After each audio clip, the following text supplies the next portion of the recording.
The silence on the trade moon of Ethelgard was heavier than the gravity. Just 2 hours ago, the air had been vibrating with the shrieks of orbital bombardment and the terrified screams of colonists rushing toward shuttles that would never lift off. Now, there was only the settling of dust and the crackle of fires that refused to die in the thin, oxygen-rich atmosphere. Captain Elias Rourke pushed a slab of ferro-concrete off his legs and gasped, the sound ragged and wet. His lungs burned. The biomonitor in his helmet was screaming a flatline tone for 4 different squad members, but he smacked the side of the helmet to kill the noise. He did not need a machine to tell him his men were dead. He could see Sergeant Miller's arm protruding from beneath the crushing weight of a collapsed cooling tower 10 feet away. Elias dragged himself free, checking his body with the grim efficiency of a man who had spent 20 years in the United Marine Corps, 3 ribs broken, left knee twisted, integrity of his vac suit compromised at the shoulder. He was bleeding, but the blood was clotting fast, helped by the combat stims flooding his system. He stood up, swaying in the gray haze. The official story was already being broadcast on the tight beam channels. He could hear it on his comms loop. The Galactic Council was claiming a rogue separatist faction had detonated a dirty bomb in the trade center. They claimed the Council fleet had arrived too late to save the populace, but had heroically neutralized the terrorists. Elias spat a mouthful of copper-tasting blood onto the gray dust. It was a lie. He had watched the Council ships open fire on the civilian transports. He had seen the blue-white lances of plasma batteries incinerating the refugee lines. He limped toward the central data hub of the colony, or what was left of it. The wreckage was a twisted skeleton of steel and glass. Elias moved with the instinct of a predator, keeping to the shadows, stepping over bodies that had been burned beyond recognition. He was the last human marine in this sector, perhaps the last one in the entire outer spiral. Humanity was supposed to be extinct out here, a myth told to scare children, a species that had burned itself out centuries ago. Elias and his deep-range reconnaissance unit had been ghosts. Now they were just corpses, except for him. He reached the server room. The blast doors had been peeled back like the lid of a tin can. Inside, sparks showered from the ceiling. Elias moved to the main terminal, his gloved fingers dancing over the holographic interface. It was encrypted, but he had a military-grade decryption spike jammed into his wrist gauntlet. He slammed his wrist against the console. The drive spun up. He needed the sensor logs. He needed the raw footage from the colony's defense grid before the jammers had wiped it. Come on, he thought. The progress bar crawled. 80%, 90%. Outside, the heavy thrum of a dropship engine vibrated through the floor. The sweepers were coming back. They were coming to ensure there were no witnesses. 100%. Elias yanked the data core, a glowing cylinder the size of his thumb, from the terminal and shoved it into the reinforced pouch on his chest rig. He turned just as the sound of boots crunched on glass in the corridor outside. He did not run. He ghosted back into the shadows of the ventilation ruin, climbing up into the ceiling crawlspace with a groan of suppressed pain. He looked down through the grate. 3 figures entered. They were tall, slender, encased in white ceramic armor that looked more like art than protection. Council peacekeepers. They moved with fluid, unnatural grace. One of them scanned the room with a sweeping blue laser. "Clear," a synthesized voice said below. "Burn it," another commanded. "Leave nothing." Flamethrowers roared, bathing the room in white-hot chemical fire. Elias watched the terminal melt into slag. They were erasing the history of this moon. He slipped away through the vents, emerging half a mile north in a graveyard of destroyed haulers. He found a functional pulse bike half buried in ash. It was ugly, industrial, and loud. but it was his only ticket to the extraction point where his squad had stashed a warp-capable scout skiff. Elias hot-wired the bike. The engine coughed and roared to life. He revved it, feeling the vibration rattle his broken ribs. "They want a war," Elias whispered to the desolate horizon.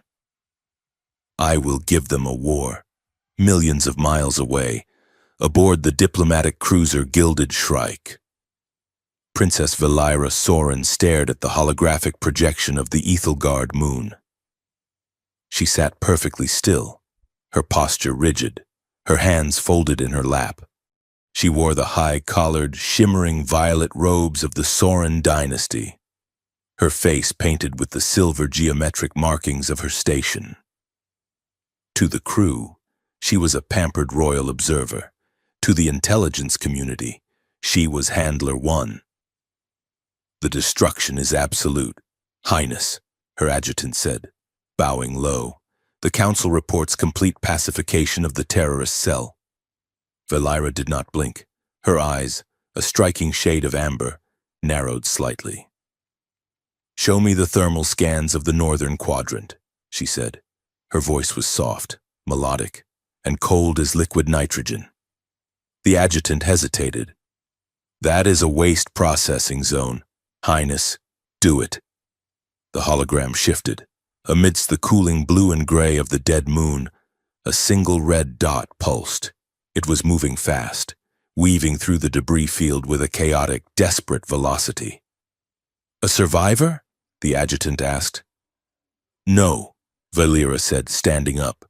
The silk of her robes whispered. "That movement pattern is not erratic panic. It is tactical evasion. Someone is running the jagged edge of the canyon to avoid orbital sensors." She walked to the viewport. The stars looked like diamond dust against the velvet black. "Prepare my shuttle," she ordered. "But Highness, the radiation levels, I will go alone. If there is a witness to the council's benevolence, I must be the one to greet them." She dismissed the adjutant with a wave of her hand. Once the door hissed shut, Valira dropped the royal persona. She went to her private armory and stripped off the heavy robes. Beneath, she wore a form-fitting stealth suit of matte black weave. She strapped a neural disruptor to her thigh and a kinetic dampener to her belt. Her father, High Counselor Soren, had given her a specific mandate. The human anomaly is a virus. If you find one, you do not study it. You do not negotiate with it. You sanitize it. Humans were considered unstable primates by the galaxy at large. Violent, unpredictable, driven by adrenaline and illogical emotions. They were a species that had nearly destroyed itself 10 times over. The idea that a human marine was loose in her sector was a political nightmare. Valira checked the charge on her weapon. She would handle this quietly. She would intercept the fugitive, confirm their identity, and remove the problem before it could scream. Elias had made it to the scout skiff, but the vessel was garbage. The fuel lines were cracked, and the nav computer was glitching. He had managed to limp the ship into the orbit of a nearby gas giant, hiding in the magnetic turbulence of the planet's rings. He had set down on a derelict mining platform floating in the debris field to make repairs. He was currently under the control console, welding a bypass circuit with a handheld torch, when the proximity alarm chirped. One contact, small, fast. Elias killed the torch. He rolled out from under the console, grabbing his pulse rifle. He wiped grease and blood from his forehead. "They found me fast," he muttered. He scanned the sensors. The ship approaching was sleek, expensive, and broadcasting a diplomatic transponder code. It was not a warship. It was a luxury shuttle. Elias frowned. A diplomat? Here. He did not trust it. He checked the magazine of his rifle. 6 shots left. He had a combat knife in his boot and a pouch of commercial explosives he had scavenged from the mining rig. He moved to the airlock of the mining platform. He did not seal himself inside the ship. That was a coffin. He needed room to maneuver. He quickly rigged a trap near the main entrance of the platform, a simple tripwire connected to a flashbang grenade and a canister of pressurized coolant. It was crude, ugly, and effective. He hid behind a crate of rusted drilling bits and waited. The shuttle docked with a soft thud. The airlock cycled. Elias slowed his breathing. His heart rate dropped to 40 beats per minute. A figure stepped through the steam of the cycling airlock. Valera moved with silent confidence. She held her weapon low, scanning the dark, industrial corridor. She saw the tripwire immediately. It was clumsy by her standards. She stepped over it with a grace that bordered on boredom. "Amateur," she whispered. She moved deeper into the room. Elias watched her. She was tall, alien, and terrifyingly beautiful, even in the severe black stealth suit. But he was not looking at her face. He was looking at where she was stepping. He had expected her to see the wire. That was the decoy. Valera's boot landed on a pressure plate hidden under a loose grating 3 steps past the wire. Click! A compressed air piston fired from the wall, swinging a heavy steel pipe directly at her head. Valera spun, her reflexes faster than humanly possible. She raised her left arm, and a shimmering energy shield flared from her wrist gauntlet. The pipe clanged against the hard light barrier, sending a shockwave through the air. Elias broke cover. He did not shoot. He charged. Valera turned, raising her neural disruptor. She fired a silent, invisible pulse. Elias felt his right arm go numb, the rifle slipping from his paralyzed fingers.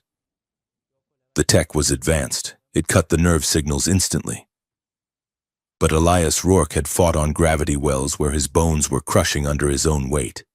He did not need his right arm. He dropped his shoulder and slammed into her, using the momentum of his sprint. The impact knocked the breath out of Valera. She had expected him to fall from the disruption blast. Humans were supposed to collapse when their nervous systems were shocked. She flew back, crashing into a stack of supply crates.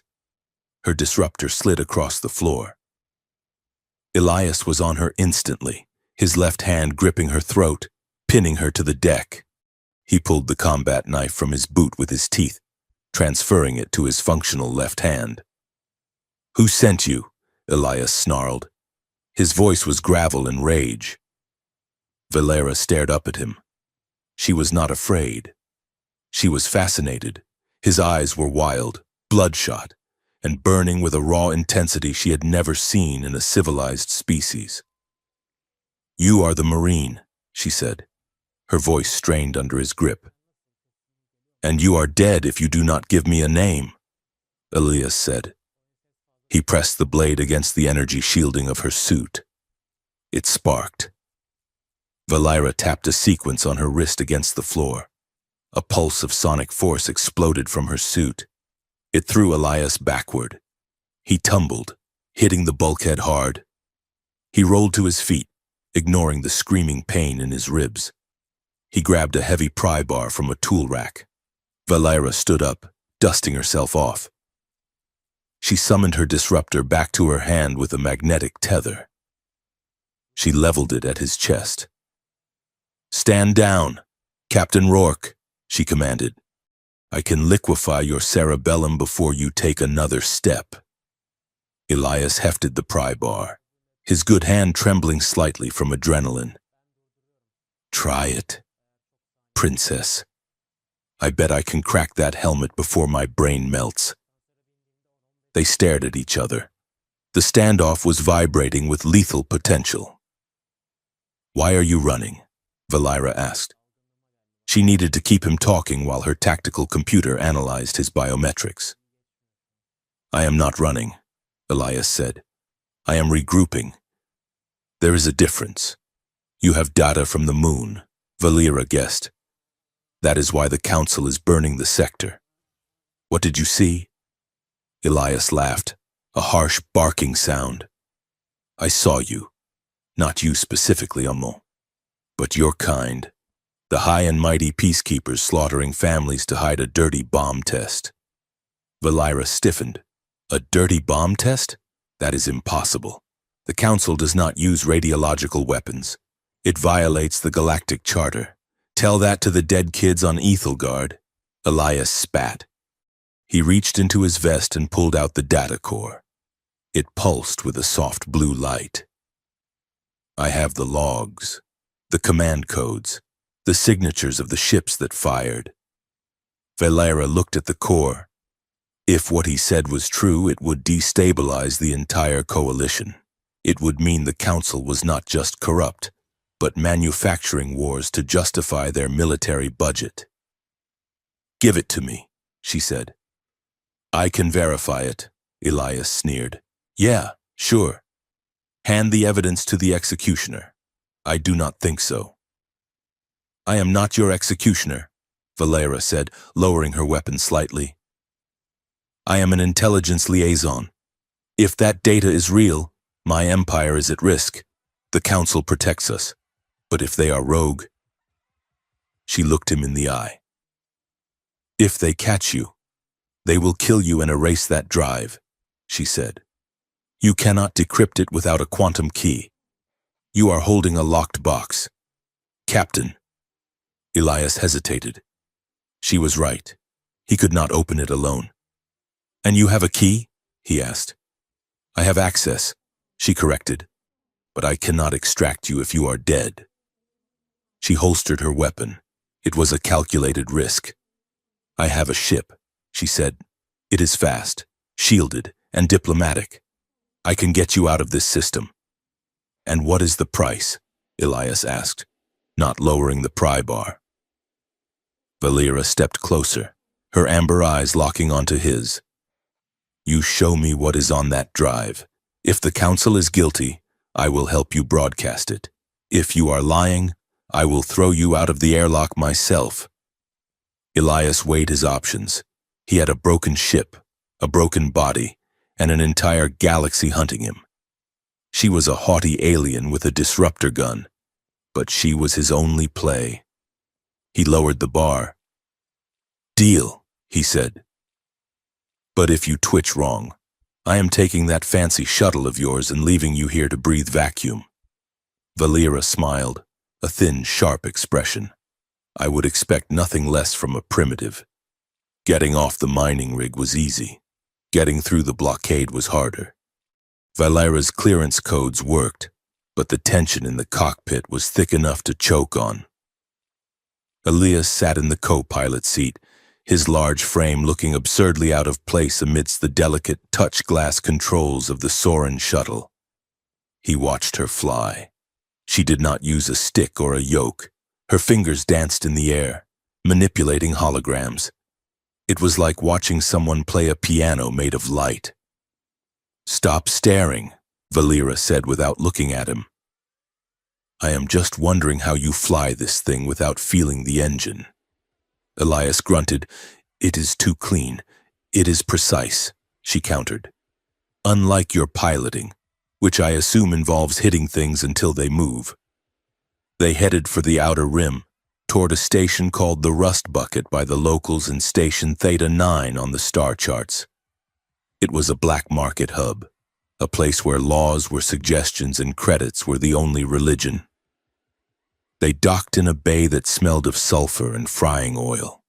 Valera engaged a holographic disguise for herself, dulling her radiant armor to look like worn scavenger gear. She threw a heavy cloak over Elias. Keep your head down, she warned. Humans are rare here. Most people think you are a disease or a myth. If they realize what you are, they will sell you to a fighting pit or a laboratory. Elias checked his pistol. I feel so loved. They moved through the station. It was a sensory assault. Neon lights flickered in colors Elias could not name.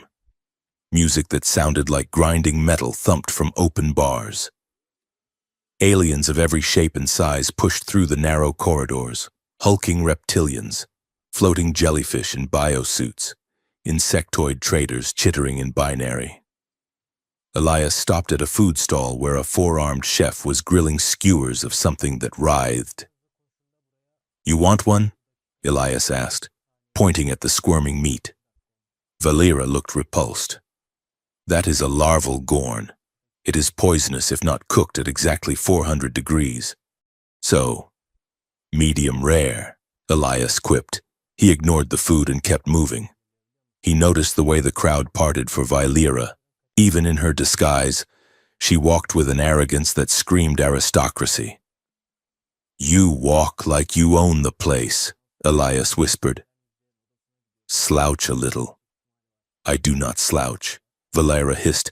"It is bad for the spine." "You stick out," he said. "You look like a queen trying to play a beggar, and you look like a tank trying to be a shadow." She shot back. They reached the lower levels, looking for a data broker Valera knew. Suddenly, a siren wailed. Red lights began to strobe. "Patrol," Valera said, grabbing Elias's arm. "Council drones. They are scanning for your biosignature." They ducked into a side passage, but a drone hovered around the corner, its sensor eye sweeping. "In here," Elias said, kicking open a maintenance hatch. They scrambled inside, sliding down a chute into a cramped service tunnel filled with steam pipes and humming conduits. The space was tiny, barely enough for two people. Valera landed against the wall, and Elias landed hard against her. They froze. Above them, the drone whirred, scanning the hatch they had just entered. Elias pressed his body flat against hers to stay out of the sight line. The tunnel was hot. He could feel the heat radiating from her. Or maybe it was him. He was acutely aware of the contact, the hardness of her armor, the surprising softness of the curve of her waist where the armor plating ended. Valera stopped breathing. The human was heavy, solid, and smelled of dried blood, gun oil, and old sweat. It should have been disgusting. Yet, her heart rate spiked. There was a raw, kinetic energy coming off him, a vibration of pure survival instinct. His face was inches from hers. She could see the scars on his jaw, the stubble of his beard, the intense, predatory focus in his eyes. He was not looking at her with lust. He was looking at the hatch, ready to kill whatever came through. That singular focus was intoxicating. The drone hovered for 10 seconds, then moved on. Elias exhaled slowly. He looked down at her. For a second, the war outside vanished. The space between them was charged with something electric. It was stupid, no, it was dangerous. She was the enemy. He was the target. "You can get off me now," Valera whispered, her voice lacking its usual bite. Elias blinked, breaking the trance. He pushed himself back, giving her space. "Right," he said, his voice gruff. "Just keeping us invisible. Strategic necessity." She agreed, straightening her suit. Purely tactical. He nodded. They both knew it was a lie. They climbed out of the shaft 5 minutes later, moving deeper into the shadows until they found the broker's safe room. It was an abandoned medical bay, shielded from scanners. "Okay," Elias said, placing the data core on a rusty table. "Do your magic." "Princess." Valera connected her wrist computer to the core. She initiated the bypass sequence. "This will take a moment," she said. "I am isolating the audio signatures from the command deck of the flagship that ordered the strike on Ethelgard." Elias leaned against the wall, arms crossed. He watched her work. She was brilliant, he had to admit, and terrifying. And unfortunately, the only person in the galaxy not trying to kill him right now. "Got it," she said. A hologram flickered to life above the table. It was a recording of the bridge of the Council dreadnought Pax Eterna. The figure in the center of the bridge was tall, regal, and wearing the same violet robes Valera had worn earlier. He was looking at the view screen, watching the colony burn. "Burn it all," The figure commanded, no witnesses, then we cannot let the populace know the bioagent failed. The Soren dynasty cannot afford a scandal. Elias watched the hologram. Then he looked at Vylera. The blood had drained from her face. She stepped back, her hand covering her mouth. Vylera, Elias said, his voice low. She was shaking. That is him, she whispered. Who? The man who ordered the strike, she said, her voice trembling with a horror she could not hide. That is High Counselor Valerius Soren. Elias stiffened. Soren? He is not just a counselor, Vylera said, looking at Elias with eyes full of shattered glass. He is my father. Elias looked from the hologram to the woman standing before him. The silence in the room was louder than the bombardment had been. The enemy was not just out there. The enemy was in her blood. Well, Elias said, his hand drifting toward his pistol, the old cynicism sliding back into place like armor. Family reunions are going to be awkward. The holographic recording of High Counselor Soren flickered and died, plunging the small medical bay of the safe house back into gloom. The silence that followed was not empty. It was heavy, suffocating, and filled with the shatter of a world view. Vylera sat on a crate of expired medical supplies, her hands gripping her knees so tightly that her knuckles were white beneath her skin. She stared at the blank air where her father's face had been. It is a fabrication, she said. Her voice was brittle. It has to be a deep fake simulation. My father is the architect of the Galactic Peace Accords. He has spent 400 cycles mediating border disputes. He does not order massacres. Captain Elias Rourke was field stripping his pulse rifle on the metal table. The metallic clack-clack slide of the weapon parts was the only answer for a long moment. He did not look up. He wiped a smudge of carbon from the firing pin with a rag that smelled of solvent. The timestamps matched the orbital bombardment logs, Elias said, his tone flat. The encryption key is Soren bloodline specific.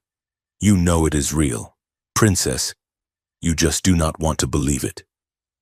Vylera stood up, her movements sharp and agitated. She paced the small room, the heels of her boots ringing against the floor. You do not understand the burden of the council, she argued, though she sounded like she was trying to convince herself. Sometimes hard choices are made to prevent total system collapse. Maybe the colony was infected. Maybe. They were refugees. Elias cut in. He slammed the receiver of his rifle back into place. Families, farmers, people running from the very wars your father claims to be stopping. He stood up, towering over the table. The harsh overhead light cast deep shadows over his scarred face. We are not going to debate the morality of genocide, he said. We are going to hit back. Vylera stopped pacing. She looked at him, her amber eyes narrowing. You want to attack the council? You are one man with a broken rib and a stolen pistol. That is suicide.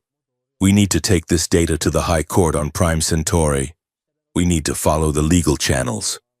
Legal channels? Elias laughed, a sound like gravel grinding in a mixer. The High Court is bought and paid for by the same corporations laundering money through your father's peace budget. If we go to Prime Centauri, we never make it out of the atmosphere. We need to hurt them. We need to bleed their logistics. He pulled up a star chart on the room's terminal. He jabbed a finger at a swirling greenish planet in the mid-rim. Planet Xylos 4, Elias said. That is a wildlife preserve, Vylera said, confused. It is a Class 5 storm world, uninhabited. That is the cover story, Elias corrected. The data on that drive says otherwise. It is a black site production facility. They are not growing crops down there. They are growing weapons. He looked at her, his expression hard. If you want to prove your father is innocent, come with me. If we find nothing, I surrender. I let you take me to the court. But if I am right, we burn it to the ground. The approach to Xylos 4 was a nightmare of turbulence. The planet was wrapped in a perpetual hurricane, a bruised purple marble screaming in the void. Vylyra piloted the shuttle with white-knuckled precision, fighting crosswinds that threatened to tear the wings off their hull. "We are dropping below the cloud layer," she shouted over the roar of the atmospheric friction. "Sensors are blind. I am flying on visuals only." "Keep it steady," Elias said from the co-pilot seat. He was buckling on his armor, a mismatched collection of scavenged plates he had welded together on the trip over. He looked less like a soldier and more like a walking scrap heap, but he moved with lethal fluidity. They broke through the storm clouds, and the view that greeted them was something out of a fever dream. Below, lashed by driving rain and lightning, lay a valley of black rock. But the valley was alive. Enormous leviathan-like creatures, easily 200 feet tall, were chained to the canyon walls with massive durasteel restraints. They were like whales that had evolved to swim in gravity, their skin thick and gray. But they had been butchered while still breathing.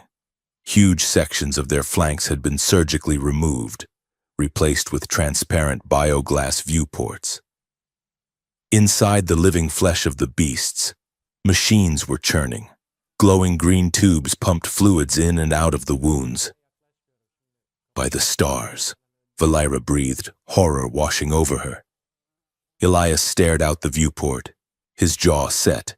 "It is an incubator," he said. "They are using the creature's immune systems to grow biological agents. It is cheaper than building a lab and hides the heat signature." He checked his weapons.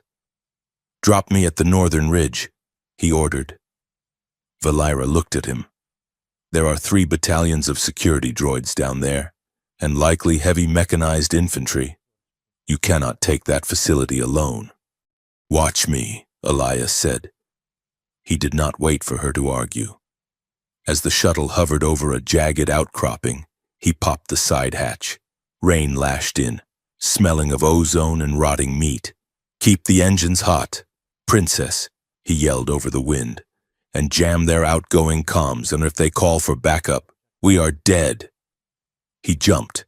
Elias hit the mud sliding. He engaged the optical camouflage cloak he had stolen from Vylyra's armory, shimmering into a blurred distortion of raindrops. He was a ghost in the storm. He moved toward the central processing hub, a metal fortress drilled directly into the spine of the largest Leviathan. Inside the shuttle, Vylyra watched his biometric signal on her console. Her heart was hammering against her ribs.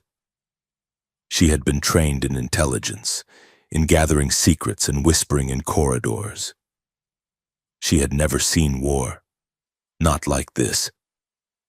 She initiated the electronic warfare suite, flooding the local grid with static. Down in the mud, the war began. Elias did not fight fair. He was a human marine, a specialist in asymmetrical warfare. He did not engage the enemy. He dismantled them. He planted shaped charges on the perimeter shield generators. Boom! The blue energy dome flickered and died. Alarms blared across the valley. Searchlights swept the rain. Elias sprinted through the chaos. He encountered a patrol of 4 heavily armored lizard men, mercenaries from the Saurian sector. They roared, raising plasma cannons. Elias slid underneath the first one's guard, his combat knife finding the soft gap in the armor under the armpit. He used the dying mercenary as a shield against the plasma fire of the others, firing his pulse rifle over the corpse's shoulder. 2 shots, 2 drops. He tossed a flash grenade at the 4th, blinding him, and finished him with a brutal stock strike to the skull. It took 6 seconds. Vylyra watched the enemy vitals flatline on her screen. She felt a mixture of nausea and awe. He was not a man. He was a force of nature. Elias breached the facility. He moved through the corridors of the flesh factory, planting high-yield explosives on the support struts. He saw tanks filled with green sludge where strange, insect-like creatures were gestating, weapons designed to wipe out entire planetary harvests. "This ends today," he growled. He reached the main control room. The doors hissed open. Inside, a dozen technicians and a commanding officer, a cybernetic insectoid, turned in shock. Elias did not hesitate. He opened fire, taking cover behind a server rack. The room filled with smoke and the smell of burnt circuitry. The commander lunged at him, metallic mandibles clicking. Elias dropped his rifle, grabbed a fire axe from the wall, and swung with every ounce of frustration he had carried for the last 3 years. The axe cleaved through the commander's hydraulic arm. Elias spun and kicked the creature into the main console. "Tell the council," Elias shouted at the writhing officer. "Tell them the primates are awake." He slammed the detonator timer. 5 minutes. He turned and ran. The extraction was desperate. The facility was already crumbling, explosions rippling through the massive beast structure. The poor creature groaned, a sound that shook the earth as its tormentors were consumed by fire. Elias sprinted across the landing pad, tracer fire zipping past his head. "Get low!" he screamed into his comms. Valera dove the shuttle, skimming the heads of the security droids. She opened the rear ramp. Elias leaped, catching the edge of the ramp with one hand. He dangled over the abyss as the facility behind him erupted in a mushroom cloud of fire and rain. Valera hauled the stick back, punching the thrusters. The G-force slammed Elias onto the metal deck of the hold. They shot into the sky, leaving the burning orchard behind. 2 hours later, they were drifting in deep space, hiding in the shadow of an asteroid belt. The adrenaline had faded, leaving behind the cold ache of injury. Elias sat on the edge of the medical bunk, his shirt stripped off. His torso was a map of violence, old scars crossing with new burns and a deep, jagged laceration on his shoulder where a piece of shrapnel had caught him. Valera was stitching the wound. Her hands, usually so steady, trembled slightly. "You are insane," she whispered. She applied a dermal regenerator to the cut. "You destroyed a facility worth billions of credits in 20 minutes. Elias grunted as the medicine stung. "It was worth it." "We set their production back by 2 years. Valera looked at his back. She traced a long, faded white scar that ran down his spine. "What is this one?" she asked softly. "Shrapnel from the siege of Titus IX, Elias said. "And this one?" She touched a starburst burn on his ribs. "Plasma burn. Border skirmish in the Orion sector." She moved around to face him. Her eyes searched his. "Is there any part of you that is not a weapon?" she asked. Elias looked up at her. His eyes, usually so guarded, were tired. "I do not know anymore," he admitted. "I have been fighting since I was 18. It is all I know." Valera finished the bandage. She did not pull her hand away from his shoulder. Her skin was cool against his feverish heat. "You terrified me down there," she said. "But you were magnificent. The Council calls humans unstable.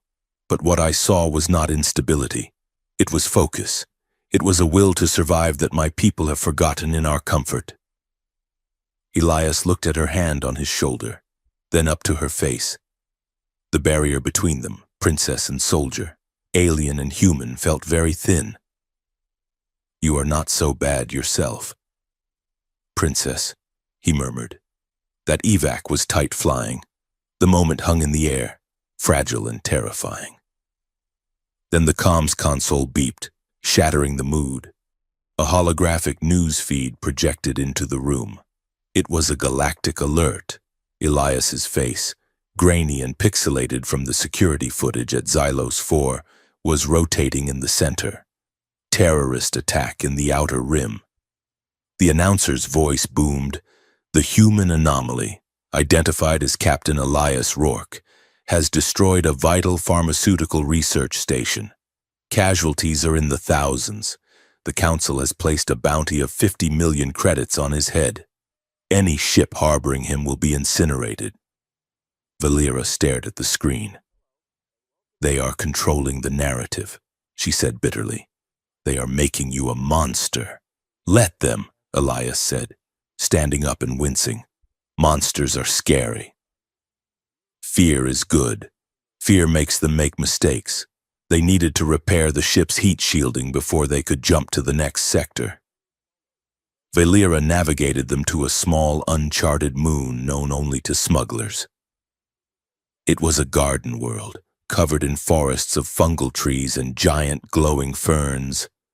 They landed in a clearing. It was night, but the world was not dark. The air was filled with billions of bioluminescent spores floating like tiny drifting stars.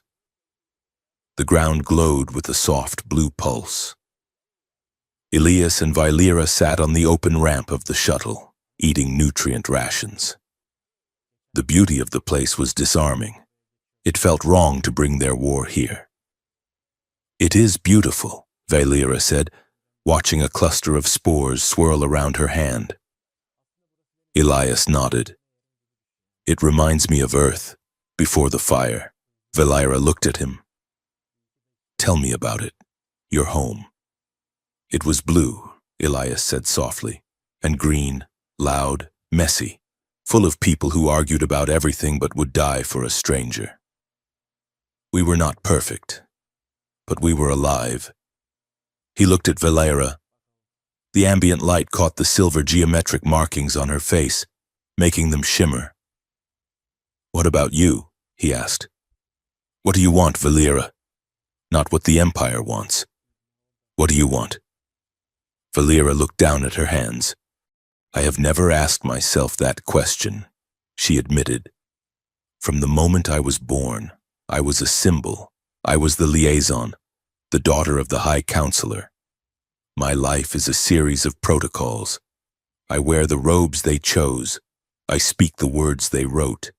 She looked up and her eyes were wet. I think I just want to choose something, anything. Even if it is the wrong choice, I want it to be mine. Elias leaned closer. The scent of rain and electric spores surrounded them. Then choose, he said. You can walk away. Take the shuttle. Leave me here. Go back to your palace. Tell them I kidnapped you. You will be safe. Valera shook her head. No.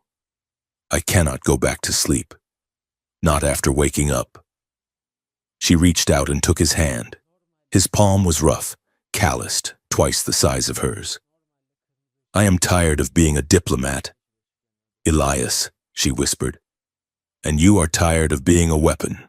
For a moment. Just for tonight. Can we just be us? Elias looked at her, and the hard shell of the Marine cracked. He saw the woman beneath the royalty. He saw the same loneliness he carried in his own chest. Yeah, he rasped. Just us. He leaned in. She tilted her head up. The distance between them closed to nothing. The air crackled with the static of the spores and the heat of two people who had found the only other real thing in a universe of lies. Then the ship's proximity alarm screamed. The sound cut through the intimacy like a physical blow. Elias was on his feet instantly, pistol in hand. Valera scrambled to the console. Contact, she shouted. Heavy cruiser class. Directly overhead. How did they find us? Elias yelled, running for the cockpit. We were running silent. Valera's fingers flew across the controls. Someone is broadcasting our coordinates, she said, her voice turning to ice. The signal is coming from my data pad. She froze. She pulled her personal comms unit from her belt. It was blinking red. Kalen, she whispered. My adjutant. He gave me this pad before I left. He is tracking us. A voice boomed over the ship's external speakers. amplified to shake the trees. End of the line. Little martyr. A massive warship descended through the clouds, its hull bristling with cannons. It was not a council standard ship. It was painted in deep crimson and gold. Elias looked at the view screen. Who is that? Valera's face went pale. That is Admiral Vorian, the Wolf of the Nebula. He is the most dangerous hunter in the fleet, and he hates humans almost as much as he loves theater. The comms crackled to life. A face appeared on the screen, a humanoid with pale blue skin, shark-like eyes, and a smile that was all teeth. Princess Valera, the Admiral purred. So good of you to lead us to the trash.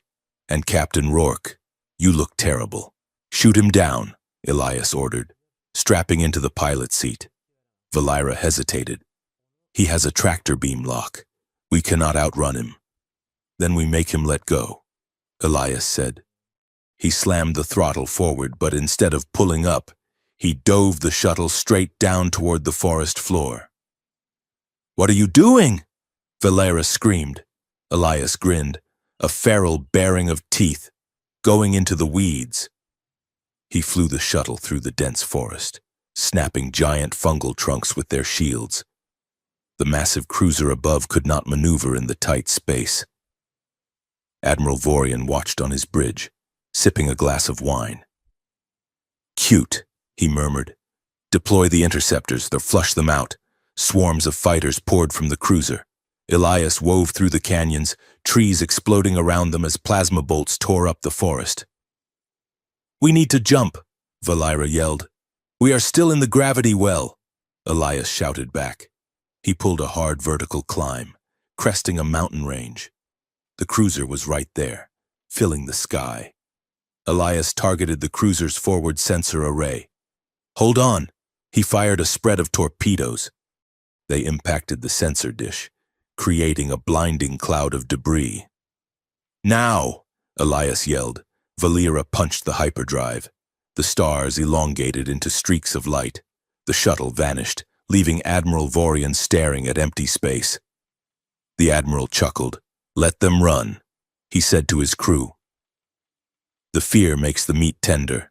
In the silence of hyperspace, the mood was grim. They had escaped, but the secret was out. They were being hunted by the best. Elias stood in the center of the cockpit.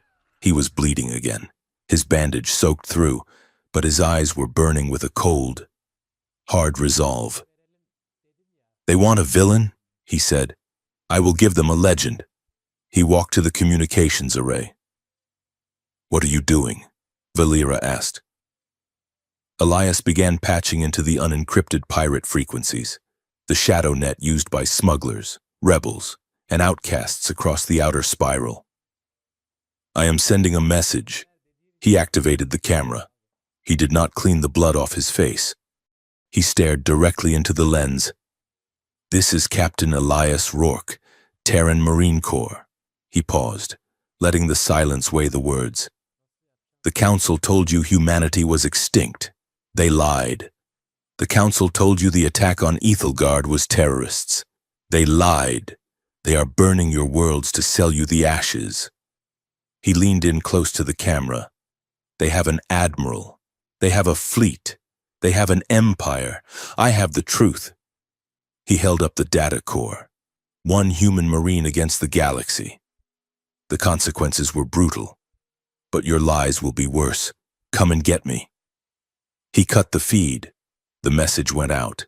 It bounced off relay satellites. It filtered down into the undercities of oppressed worlds. It played in the helmets of miners and the mess halls of mercenaries. The legend had begun. Valera watched him, a mix of terror and adoration in her chest. You just declared war on the universe, she said. Elias sat down heavily. Someone had to. The computer chimed. It had finished decoding the final, deepest layer of the data core while they were running.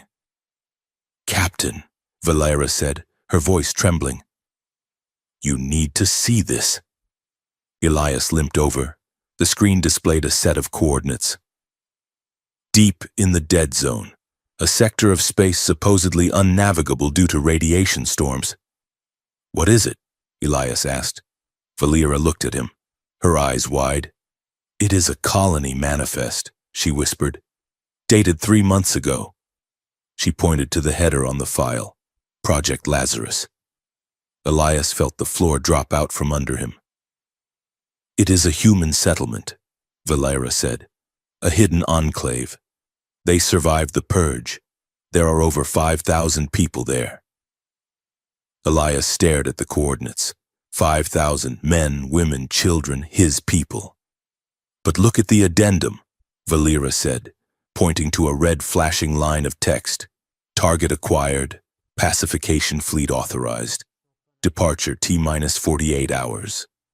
The Council knows," Elias realized, his blood turning to ice. "They are not just hunting us anymore," Valera said. "They are going to finish the job. They are going to erase humanity for good." Elias Rourke straightened up. The pain in his body vanished, replaced by a cold, deadly clarity. "Set a course," he said. "We are not running anymore. We are going home. The dead gates were not dead. They were merely hungry." Captain Elias Rourke and Princess Valera Soren had been drifting through the navigation hazard known as the Graveyard Spiral for 3 days. The region was a graveyard of physics, a sector where ancient hyperspace lanes had collapsed centuries ago, leaving behind pockets of fractured reality and localized time distortions.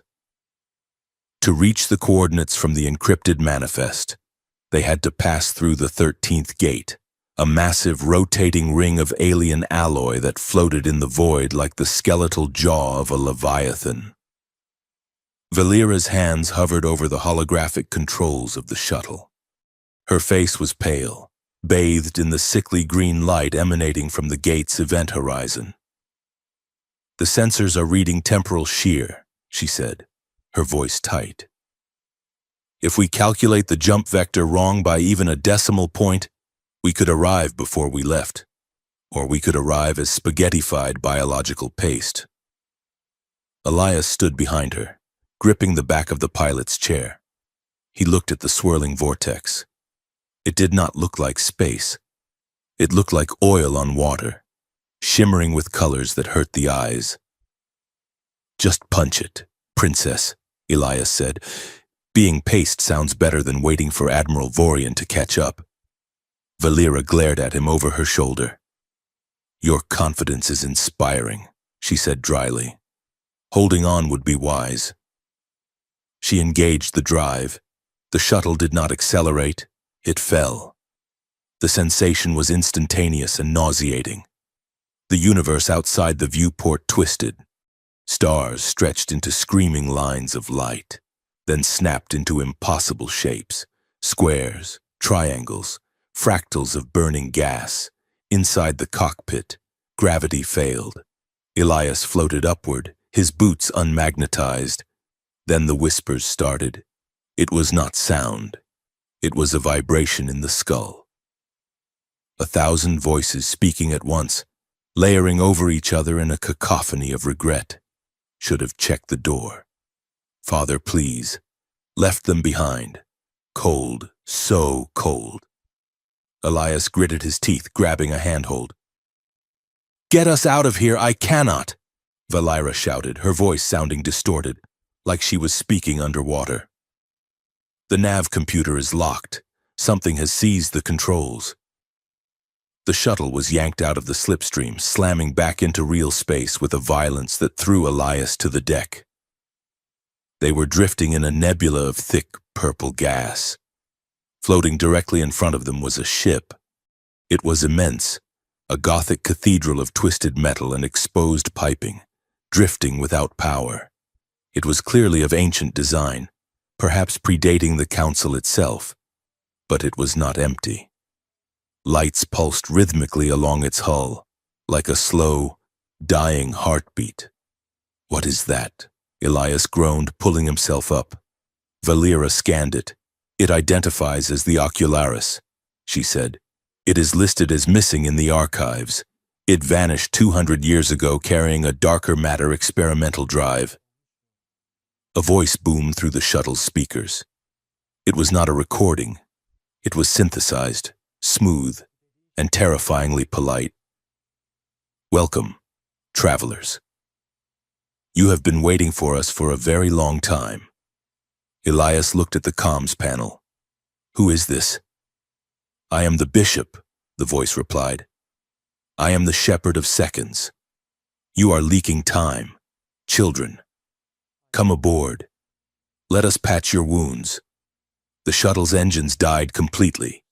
A tractor beam, invisible and irresistible, grabbed their hull and began dragging them toward the open hangar bay of the derelict cathedral. This is going to be bad, Elias muttered. He checked his pulse pistol. It was fully charged, but he had a feeling bullets would not work on a ghost. They boarded the Ocularis because they had no choice. The air inside the derelict ship was stale, tasting of ozone and recycled dust. The corridors were lined with statues made of scrap metal.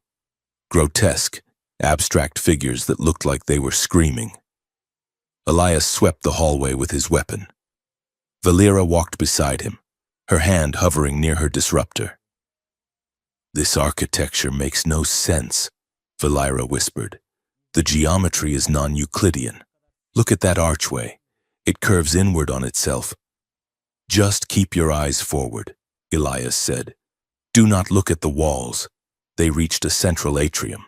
In the center of the room, suspended by thick cables, was a massive computer core. It pulsed with a red light. You carry heavy burdens. The voice of the bishop echoed around them. The marine carries the weight of graves. The princess carries the weight of ice. Suddenly, the room shifted. Elias was no longer on the ship. He was back on Ethelgard. The smoke was choking him. The sky was burning. He was kneeling in the dust, holding Sergeant Miller's hand. Miller's chest was a ruin. Captain. Miller wheezed, blood bubbling past his lips. You ordered us to hold the line, and why did you leave? No, Elias whispered. I did not leave. I went for help. You survived, Miller accused, his eyes turning into black pits. That is the sin. Elias, you draw breath while better men rot. Elias fell to his knees. The guilt was a physical weight, crushing his lungs. He could smell the burning flesh. He could feel the heat of the plasma fire. It was real. It was happening again. I am sorry, Elias choked out. I am sorry. Across the room, Valera was screaming. She was standing in the Hall of Mirrors in the Imperial Palace. But the mirrors were not showing her reflection. They were showing her father. You are a tool, Valera, High Counselor Soren said, his voice echoing from every glass surface. A beautiful, sharp instrument. You have no heart. You have no soul. You are a protocol droid wrapped in skin. Valera covered her ears. Stop it. You feel nothing. The reflection sneered. You stepped over bodies to get to the throne. You are cold. You are winter given form. I did what I had to do, she cried. Did you? The reflection asked. Or was it just easier to be ice than to be human? The psychological assault was precise. The AI had accessed their neural patterns, pulling their deepest insecurities and projecting them into reality. The Ocularis was a machine that fed on trauma. Elias looked up. He saw Miller's corpse transforming into a metallic monster, reaching for him. He closed his eyes. He focused on one thing. The heat of Valera's hand in the shuttle. The way she had looked at him in the spore forest. The only real thing. This is not real, Elias roared. He opened his eyes. He forced himself to see the room, not the memory.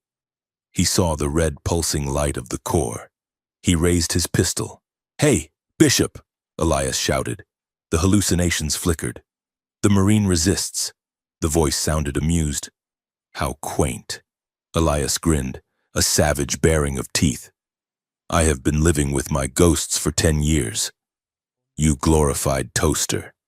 You cannot show me anything I do not see when I close my eyes every night. He fired.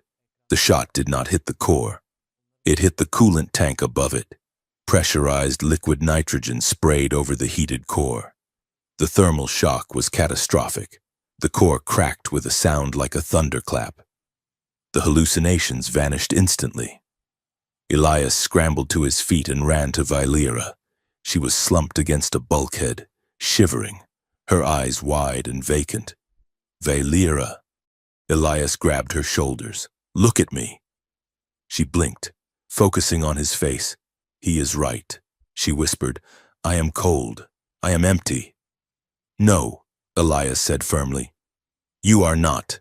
Ice does not bleed. Ice does not run into storm planets to save idiots like me. He pulled her up. Come on. We are leaving this haunted house. As they ran back to the hangar, the bishop's voice warped, slowing down, dying. You cannot outrun yourself. Shut up, Rusty. Elias panted as they reached the airlock. They launched the shuttle just as the Ocularis began to implode, the gravity drive collapsing the ship into a singularity of crushed metal. They made the jump to the final coordinates in silence. The encounter had rattled them both, stripping away the layers of bravado and diplomacy they wore like armor. When they dropped out of warp, they were not looking at a planet. They were looking at a debris field. My God, Vailira whispered. We are too late. Elias scanned the field. No. Wait. Look at the radar. The debris was not random. It was a shell, a camouflage. Inside the cloud of drifting metal and rock, there was a structure. It was a massive, hollowed-out asteroid, spinning slowly. Lights flickered in its craters. A hail came over the open channel. Unidentified vessel. You are entering the perimeter of Sanctuary. Power down your weapons and transmit your clearance code, or we will vaporize you. Elias laughed. It was a harsh, relieved sound. That is a human voice, he said. He grabbed the mic. This is Captain Elias Rourke, United Marine Corps. Authorization code Zulu Tango 49er. I have a friendly on board. Do not shoot. There was a long pause.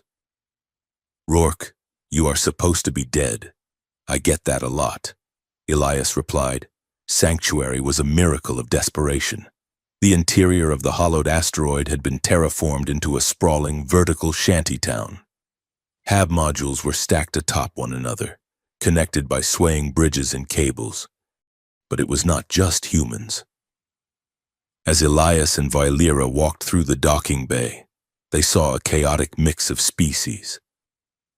There were humans in ragged flight suits working alongside four-armed mechanics. There were reptilian refugees carrying crates of supplies. It was a hive of the unwanted, the hunted, and the lost. They were met by a woman named Commander Holloway. She was older, her hair gray and cropped short, her face lined with the stress of keeping 5,000 people alive on recycled air and hope.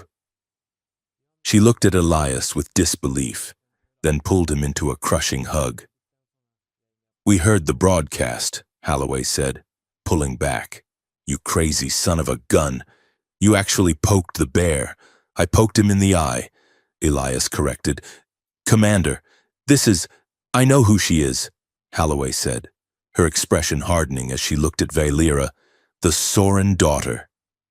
Vailira stood tall, though she felt the weight of every stare in the hangar. I am not here as a Sorin, she said quietly.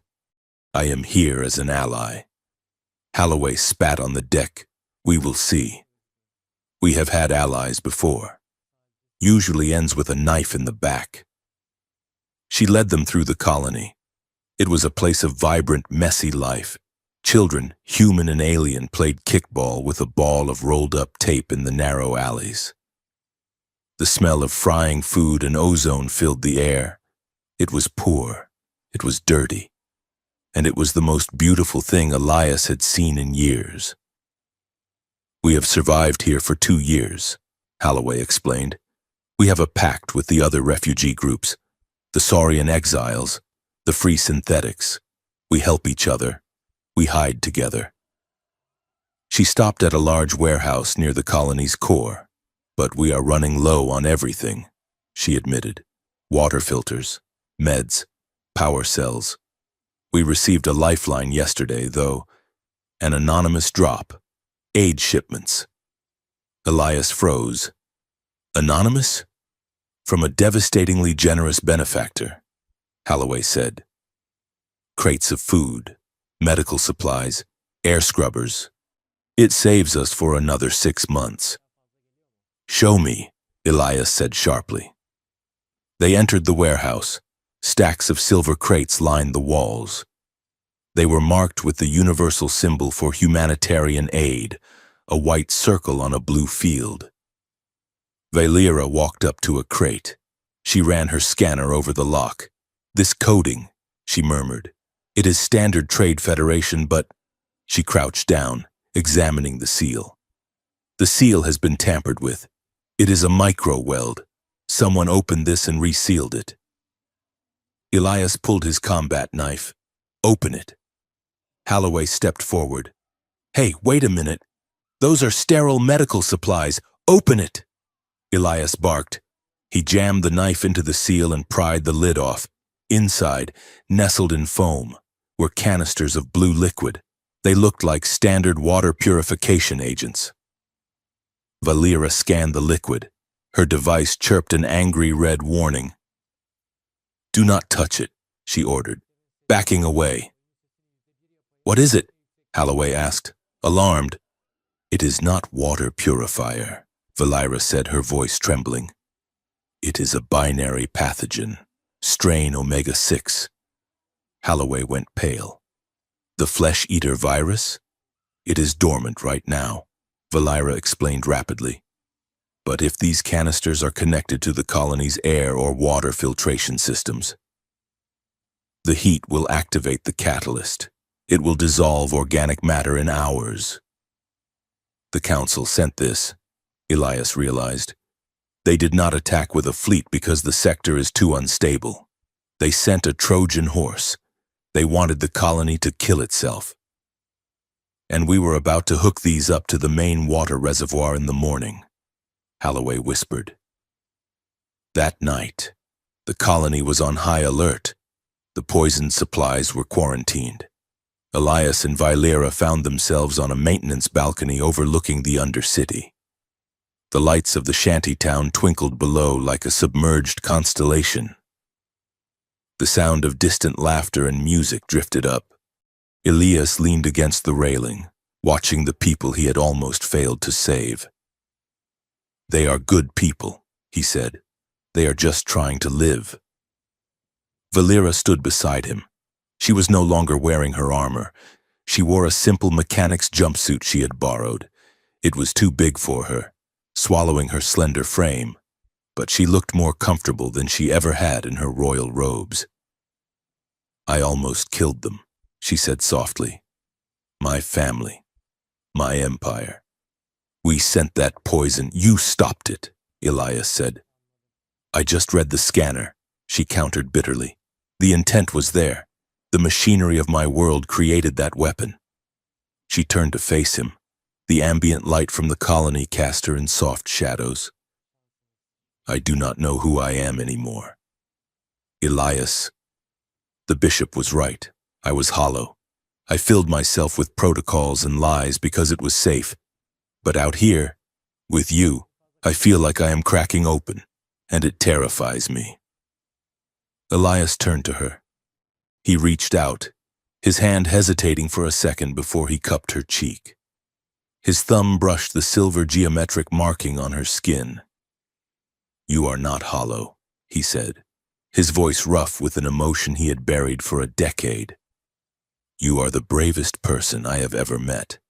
You walked away from a throne to sleep in a vent shaft with a grunt like me. That is not bravery, she whispered, leaning into his touch. That is desperation. Is it? Elias asked. He looked at her lips. The distance between them was charged. heavy with the adrenaline of the last few days, heavy with the knowledge that a fleet was coming to kill them all. "I am tired of the war, Vailira," he murmured. "I am tired of being the Marine. When I look at you, I do not feel like a soldier. I feel like a man who wants to live." Vailira made a sound, half sob, half laugh. "Then live," she breathed. She closed the gap. The kiss was not graceful. It was desperate. It was the collision of two worlds that should never have touched. It tasted of fear and hope. Elias wrapped his arms around her, pulling her close, needing to feel the reality of her against him. Vailira gripped his shirt, anchoring herself to him. In the shadows of the balcony above the city of refugees, the lines between enemy and ally dissolved. There was only the heat of skin, the ragged sound of breathing, and the terrifying, beautiful realization that they belonged to each other. It was not a strategic alliance anymore. It was a promise. They broke apart slowly, foreheads resting against each other. "We are going to make it," Elias whispered. Vailira nodded against his chest. "And we have to." The alarm shattered the night like a hammer. It was not the external proximity alarm. It was the internal biohazard siren. Elias and Vailira pulled apart, eyes wide. "The warehouse," Elias said. They sprinted toward the lift. Holloway's voice crackled over the comms, screaming, "Breach! We have a breach in the quarantine zone. A saboteur triggered the canisters. The gas is venting into the lower levels. No, no, no," Elias hissed, slamming his fist into the lift button. They reached the lower level. Chaos had erupted. People were running, clutching their children. The air was thick with a sweet, sickly smell, the precursor to the gas. "We have to seal the ventilation hub," Vailira yelled, pulling up the schematics on her wrist comp. "If the gas hits the main circulators, it will kill everyone in 20 minutes. "Where is the saboteur?" Elias demanded. "Security has him pinned in the upper gantry," Holloway yelled over the comms. "It is a shapeshifter. He is trying to get to a shuttle." Elias looked at the gantry high above. He could see a figure running, a shadow moving fast. That figure knew the codes. That figure could lead them to the people who ordered this. That figure was the key to bringing down the conspiracy. If Elias caught him, he could expose the council. He could win the war, but the ventilation hub was in the opposite direction, down in the sublevels. The blast doors were jammed. Someone had to manually crank them shut. Elias looked at the fleeing saboteur. He looked at the families screaming in the tunnels. He looked at Vailira. "Go get the saboteur?" she asked, her eyes searching his. Elias looked at the frantic mother trying to shield her child from the spreading mist. "No," he said. He racked the slide of his shotgun. "Let him run. We saved the people." He turned and sprinted toward the ventilation hub, diving into the cloud of gas. Vailira watched him go for a split second, her heart swelling with a painful, overwhelming pride. Then she turned and followed him. They reached the hub. The air was burning their eyes. The manual crank was a massive rusted wheel. "Pull!" Elias roared, grabbing one side. Vailira grabbed the other. They strained, muscles screaming. The wheel groaned. Slowly, agonizingly, the heavy blast doors began to grind shut. The gas hissed, angry at being contained. "One more turn," Elias yelled.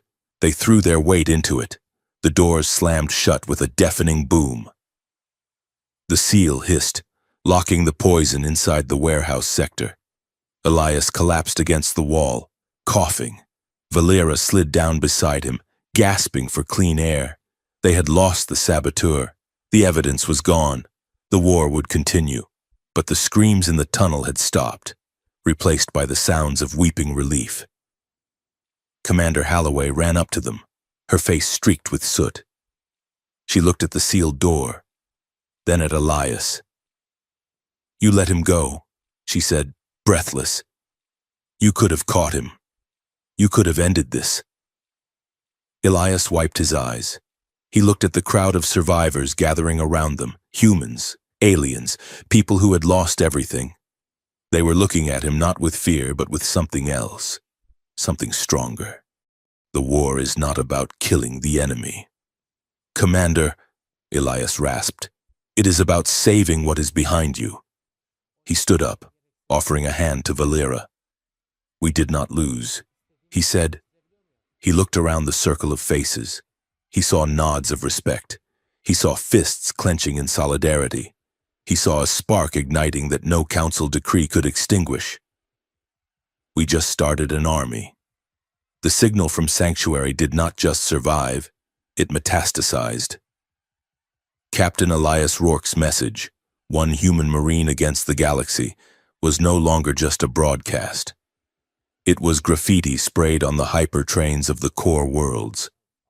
It was a rhythmic chant drummed on the hulls of mining barges in the deep dark. It was a whisper in the servant quarters of the High Council's own palaces. The Council responded not with denial, but with theater. On the holographic networks that spanned 12 sectors, the programming shifted. The usual soap operas and gladiatorial games were interrupted by high-definition executions. They did not call them executions, they called them public corrections. In the mess hall of a stolen Corvette renamed the Rust Bucket, Elias stood before the view screen, his arms crossed over his chest. His face was stone. On the screen, a Celestian dock worker who had been caught distributing rations to humans was kneeling in a white room. A council justicar, faceless behind a mirrored mask, read a list of crimes: infection with sedition, disruption of galactic harmony, conspiracy with the primate anomaly. The justicar raised a neural whip. The feed did not cut away. Turn it off, Valera said. Her voice was thin, sharp like broken glass. Elias did not move. No. We watch. We watch so we remember why we are doing this. The justicar struck. The dock worker convulsed. Valera turned away, walking to the far side of the bridge. She was pale. Earlier that morning, a priority alert had flashed across the Soren Imperial bandwidth. It was a bounty notice. Target, Valera Soren. Status, traitor to the blood. Reward, planetary governorship, authorized by High Counselor Valerius Soren. Her own father had not just disowned her. He had put a price on her head that would tempt saints. Elias finally killed the feed as the justicar raised the whip for a fatal strike. He turned to the room. The air was thick with the smell of recycled coffee and ozone. They are scared, Elias said, his voice low and dangerous. They are tightening the grip because the star systems are slipping through their fingers. He looked at the ragtag group gathered around the tactical table. This was not a squad.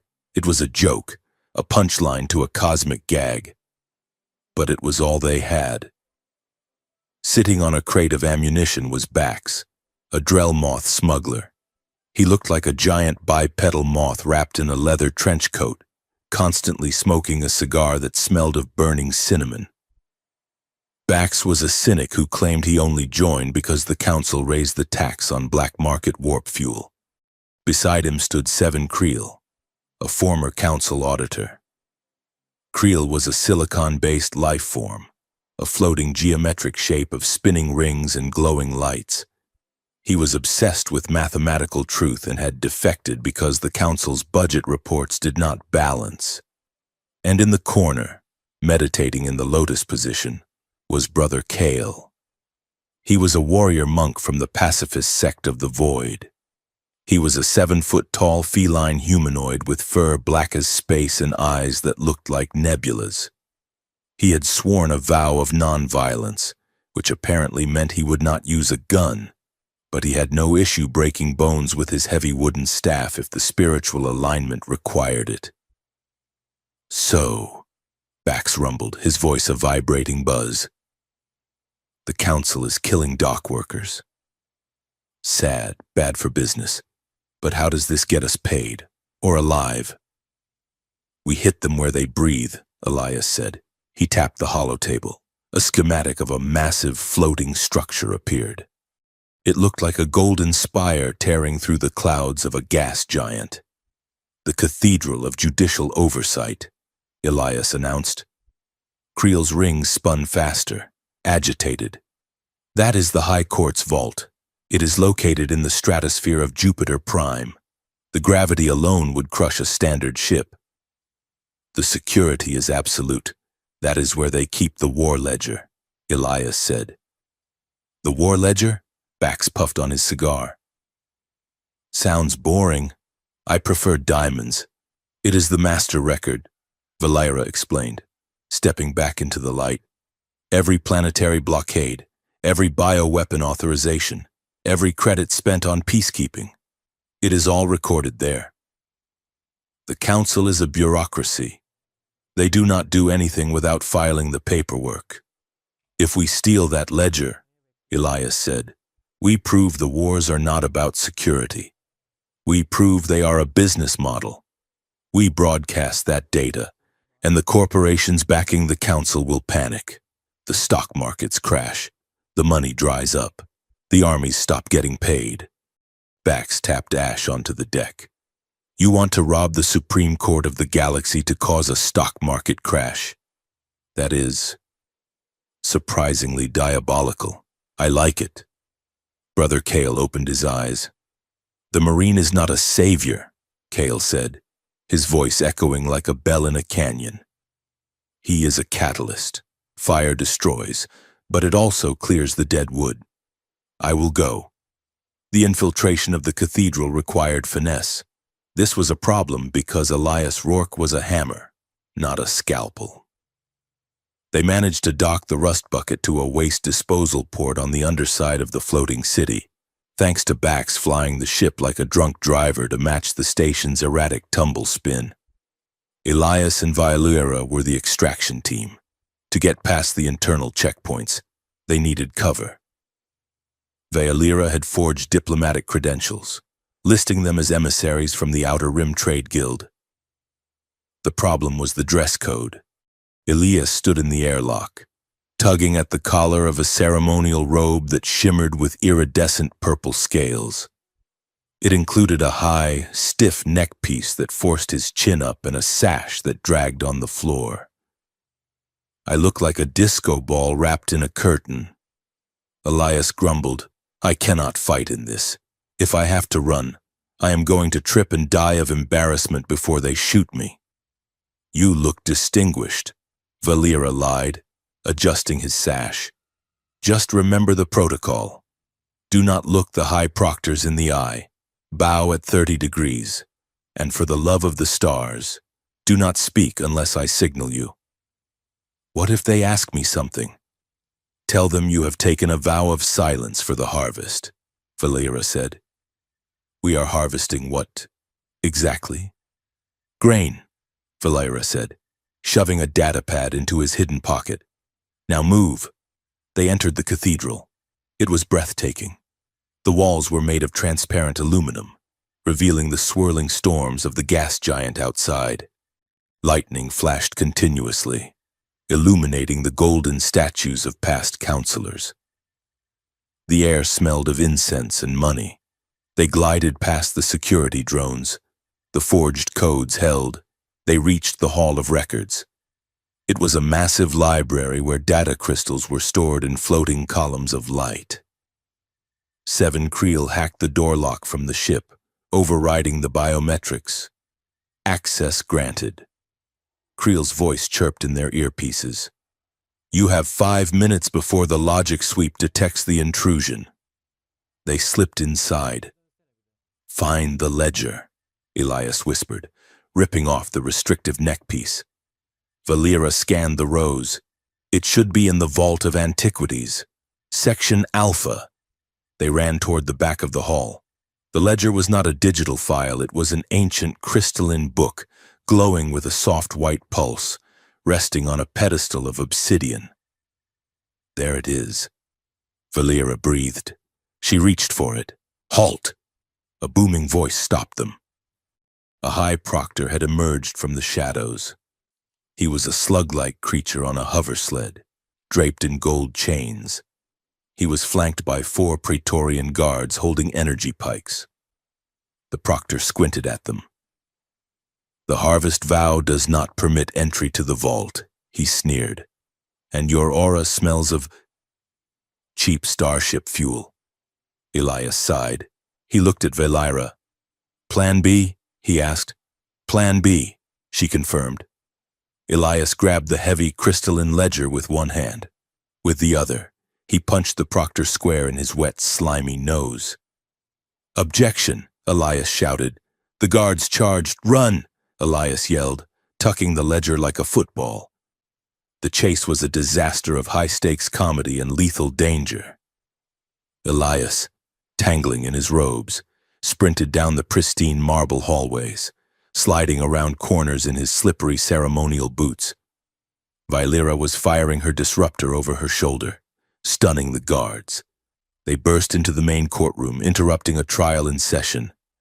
Hundreds of alien dignitaries turned to stare as a human in purple robes sprinted across the judge's bench, followed by a woman shooting blue lightning. "Excuse me, pardon me," Elias yelled, leaping over a baffled defense attorney. They reached the airlock. Bax had the ship revving.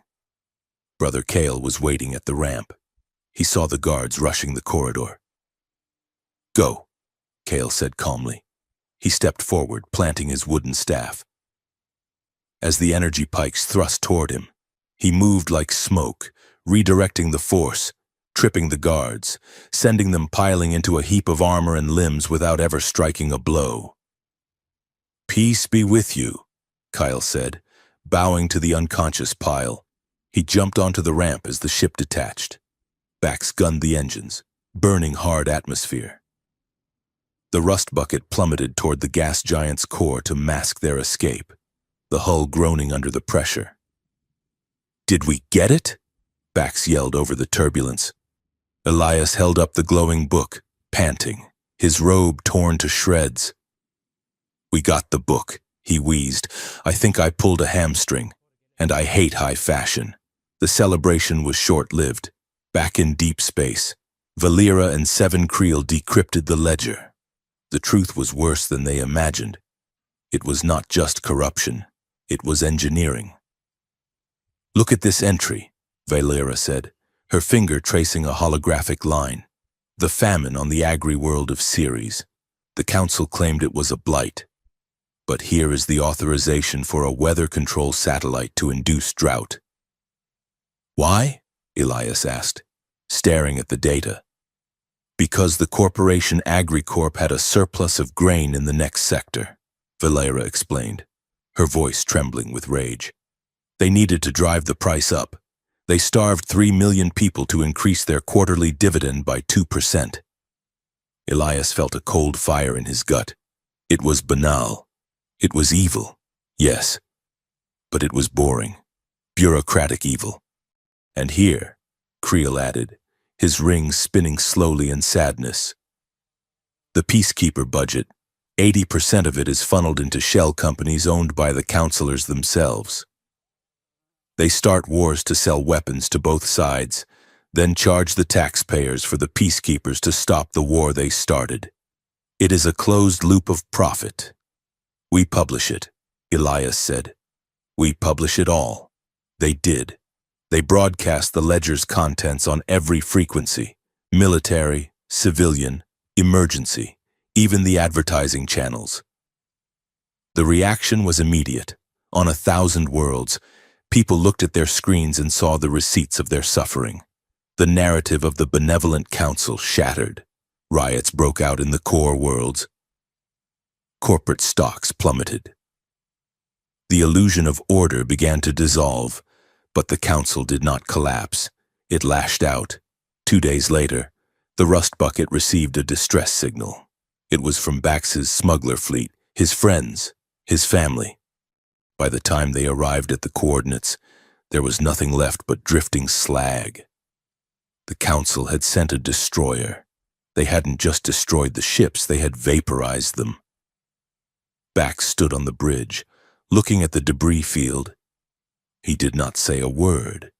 He just chewed his cigar until it snapped. Then came the news from the refugee sectors. The Council had blockaded the food supply lines. They declared that any system harboring terrorist sympathizers would face total embargo. Famine was setting in within hours. The cost of the truth was death. The tension on the ship broke that night.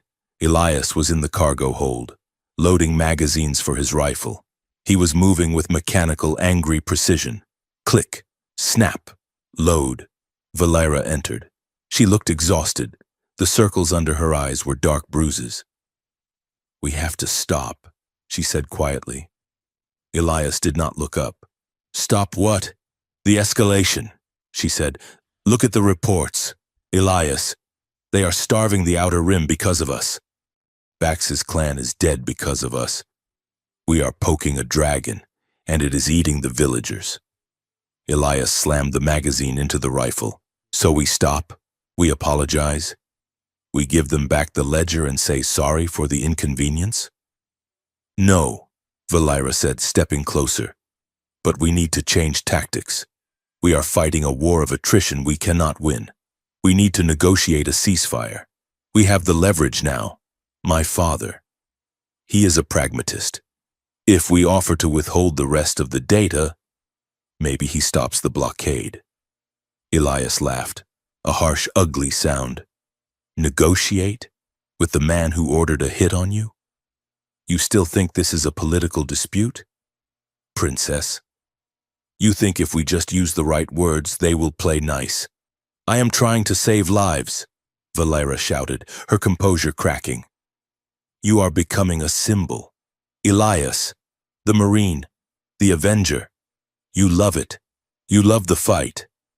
But you do not see the bodies piling up behind you. I see them," Elias roared, throwing the rifle onto the workbench. The clatter echoed in the silence.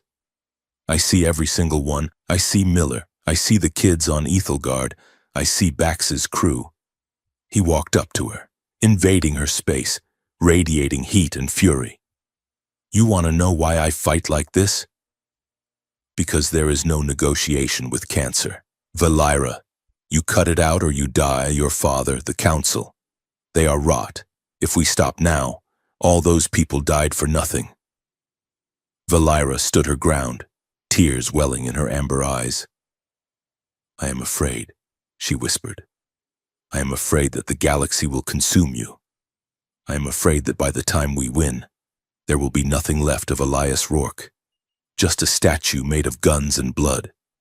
And I—" Her voice broke. "I do not want to be in love with a statue." The anger drained out of Elias instantly.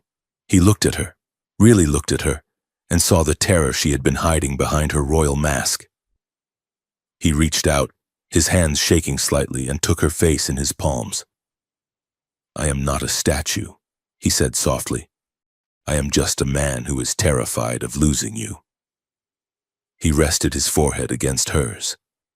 "I thought if I burned it all down, you would be safe. But I am just making the fire bigger." "We cannot go back," Valera whispered, closing her eyes. "No," Elias agreed, "we cannot. But we can choose how we go forward. No more baiting them, no more theatrics. We go for the head. We end it. Together?" she asked. "Together," he promised, "even if it ends us."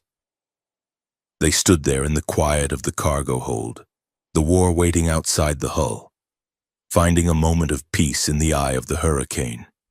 It was not a perfect reconciliation. The fear was still there. The guilt was still there. But the distance between them was gone. The comm system chimed. It was a priority override. They pulled apart. Elias walked to the console and patched it through. It was a broadcast from the Council. The face of High Counselor Soren appeared. He sat on his throne, looking regal, calm, and utterly devoid of mercy. "Citizens of the galaxy," Soren began, The terrorist Elias Rourke continues to spread lies. He claims to fight for you, but he only brings death. The image shifted. It showed a holding cell. Elias's blood ran cold. Inside the cell were 30 people. He recognized them. They were from Sanctuary. Commander Holloway was there, beaten but defiant. Children were huddled in the corners. "We have captured the conspirators from the Sanctuary asteroid," Soren said smoothly. "They are being held at the Celestial Arena on Prime Centauri." The camera zoomed in on Holloway's face. She looked directly into the lens and mouthed one word. "Don't." "In 48 hours. Soren continued. "We will hold a public trial. Justice will be served. If Captain Rourke wishes to contest their guilt, he is welcome to appear as a witness. If he does not appear, the sentence for treason is mass execution." The feed cut to black. The silence on the rust bucket was absolute. Bax exhaled a long plume of smoke. "That is a trap so obvious it practically has a neon sign saying free cheese." "I know," Elias said. He stared at the blank screen. "It is a psychological break," Creel analyzed. "He knows you cannot let them die. If you go, they capture you. If you stay, they kill the hostages and destroy your legend. You lose either way." Elias turned to Vylera. She was looking at the screen, her expression unreadable. She knew her father. She knew this was his masterstroke. "He wants to break me," Elias said. "He wants me to watch them die, or he wants me to kneel." Vylera looked at Elias. She saw the resolve hardening in his jaw. She saw the Marine taking over. "He expects you to come alone," she said. "He expects the hero to sacrifice himself." Elias checked his pistol. "He is right." "No," Vylera said. Her voice was steel. She walked to the weapons locker and pulled out a heavy assault rifle. She tossed it to Elias. Then she picked up her disruptor. "He expects a martyr," Vylera said. "Let us give him a war." The atmosphere above Prime Centauri was not just air. It was a cocktail of anticipation and static electricity. The capital planet of the Galactic Council was a jewel of architectural excess, a world wrapped in rings of orbital shipyards and floating pleasure gardens. Today, however, all eyes were turned toward the surface, to the colossal Durasteel bowl known as the Celestial Arena. Billions of sentient beings across the galaxy were tuned in. The Council had promised a trial. What they had prepared was an execution disguised as a sporting event, high above the atmosphere. Drifting debris disguised the approach of a small, battered corvette. On the bridge of the rust bucket, the air was cold and silent. "This is the worst plan we have ever had," Bax rumbled, chewing on an unlit cigar. "And I once tried to sell sand to a desert planet." "It is the only plan," Elias said. He was securing the straps of his combat armor. It was not the mismatched scrap he had worn for weeks. It was a refurbished set of Council shock trooper plate, painted a defiant matte charcoal. He checked his weapon, a standard-issue kinetic pulse rifle, no fancy alien tech, just cold, human steel. "Remember the timing," Elias said, looking at the team. "I walk in the front door. I draw every eye, every camera, every gun to the center of that arena. Vylera, you slip into the command spire while they are watching me bleed." Vylera stood by the airlock. She was dressed in the pristine white and gold uniform of an Imperial intelligence officer, her face obscured by a sleek, mirrored full-face helmet. She looked exactly like the people who wanted her dead. "If you die down there," Vylera said, her voice filtered and strange through the helmet, "I will revive you just so I can kill you myself for being an idiot." Elias grinned, though it did not reach his eyes. "I am too stubborn to die, Princess. Just get the broadcast ready." He turned to Seven Creel and Brother Kale.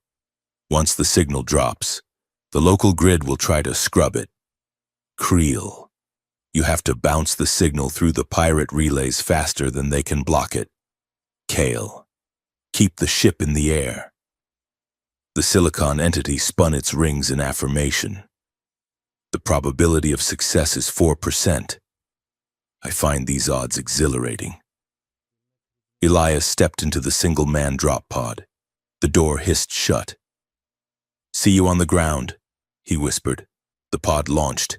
It screamed through the atmosphere, a burning meteor of defiance aimed straight at the heart of the Empire. The celestial arena was a deafening roar of noise. 300,000 spectators filled the stands. Aristocrats, bureaucrats, and citizens of the core worlds who believed the propaganda. In the center of the arena, on a raised platform, 30 human refugees knelt in chains.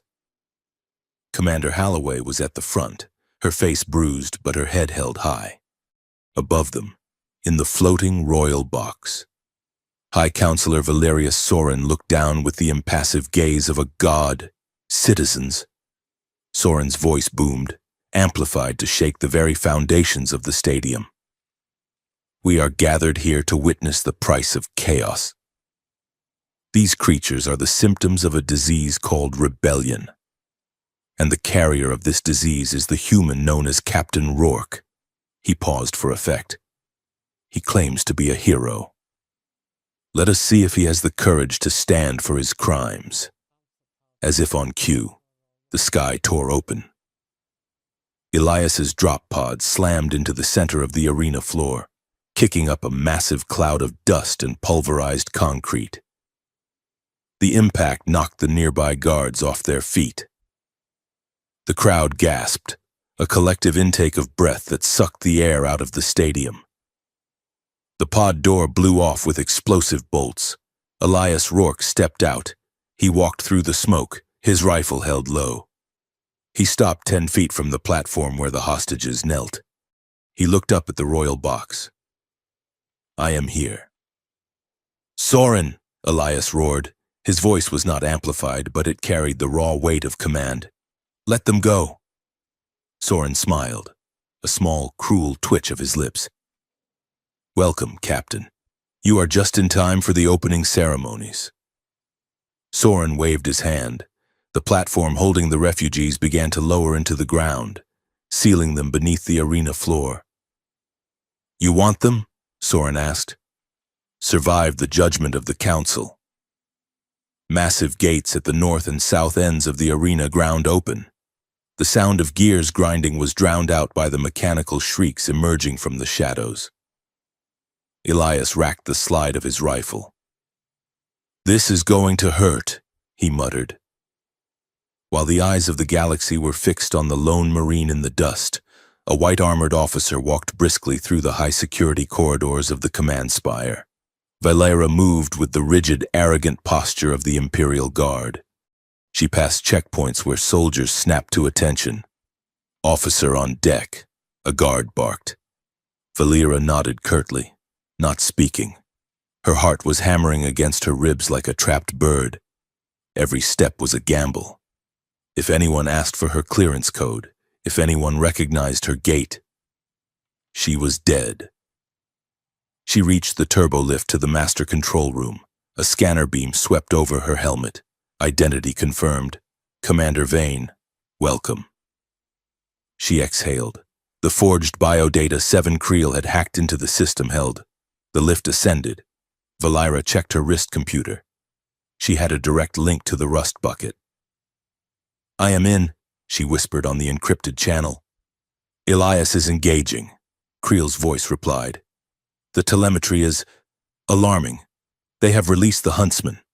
Valera gripped her weapon. She had to trust him. She had to do her job so his pain meant something. The lift doors opened. The control room was a hive of activity. Dozens of technicians were monitoring the broadcast feeds, the security shields, and the weapon systems of the arena. Valera stepped out. She walked straight to the main broadcast console. Commander? A technician asked. Looking up. I did not request a security override. You did not have to, Valira said, her voice modulated to sound deep and masculine. Routine audit. Step aside. The technician hesitated. Protocol states. Step aside. Valira rested her hand on her holstered disruptor.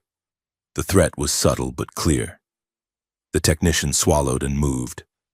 Valira plugged a data spike into the console. She began the upload. The war ledger, the financial records, the proof of the manufactured famines. It was a massive file. Upload time, 6 minutes. She looked at the main screen on the wall. It showed the arena floor. She saw Elias running. The huntsmen were not biological. They were cybernetic horrors. Bipedal tanks with hydraulic claws and rotary cannons mounted on their shoulders. There were 3 of them. Elias sprinted laterally, sliding under a hail of tracer fire that chewed up the concrete where he had been standing a second before. He was not fighting to win. He was fighting to breathe. He rolled behind a crumpled pillar of stone. The first huntsman lunged, its claw crushing the stone into powder. Elias popped a flashbang grenade and tossed it point blank. The sensory optics of the machine flared white. It staggered back, flailing. Elias did not shoot the armor. He knew better. He aimed for the joints. He pumped 3 rounds into the hydraulic knee actuator. Fluid sprayed out, black and oily. The machine's leg buckled, and it tipped over with a crash that shook the ground. 1 down. Elias grunted. The second huntsman caught him with a backhand swipe. The impact threw Elias 20 feet. He hit the arena wall with a sickening crunch. His armor held, but he felt a rib snap. The breath left his lungs in a pained wheeze. He scrambled to his feet, ignoring the agony. The third machine was charging, spooling up its rotary cannon. Elias looked around. He saw the fuel lines running along the arena wall, feeds for the flame jets used in victory ceremonies. He raised his rifle. "Come on, you ugly toaster," he yelled. The machine fired. Elias dove. He fired a single shot at the exposed valve on the wall behind the machine. The gas ignited. A massive plume of blue fire erupted, engulfing the huntsman. The heat was intense enough to warp steel. The machine's ammunition cooked off, exploding inside its chassis. The crowd went silent. They had expected a slaughter. They were watching a war. Elias stood up, swaying. Blood was running down his face from a cut on his forehead. "Is that it?" he shouted at the royal box. "Is that all you have?" High Counselor Soren's face tightened. "Release the Alpha," he ordered. In the control room, the upload bar crawled. 70%. The technician Valira had displaced was watching her. He narrowed his eyes. "Commander," he said slowly, "why are you routing the feed through the pirate relays? That is not audit protocol." Valira froze. She kept typing with one hand. "It is a stress test." She lied. The technician signaled 2 guards near the door.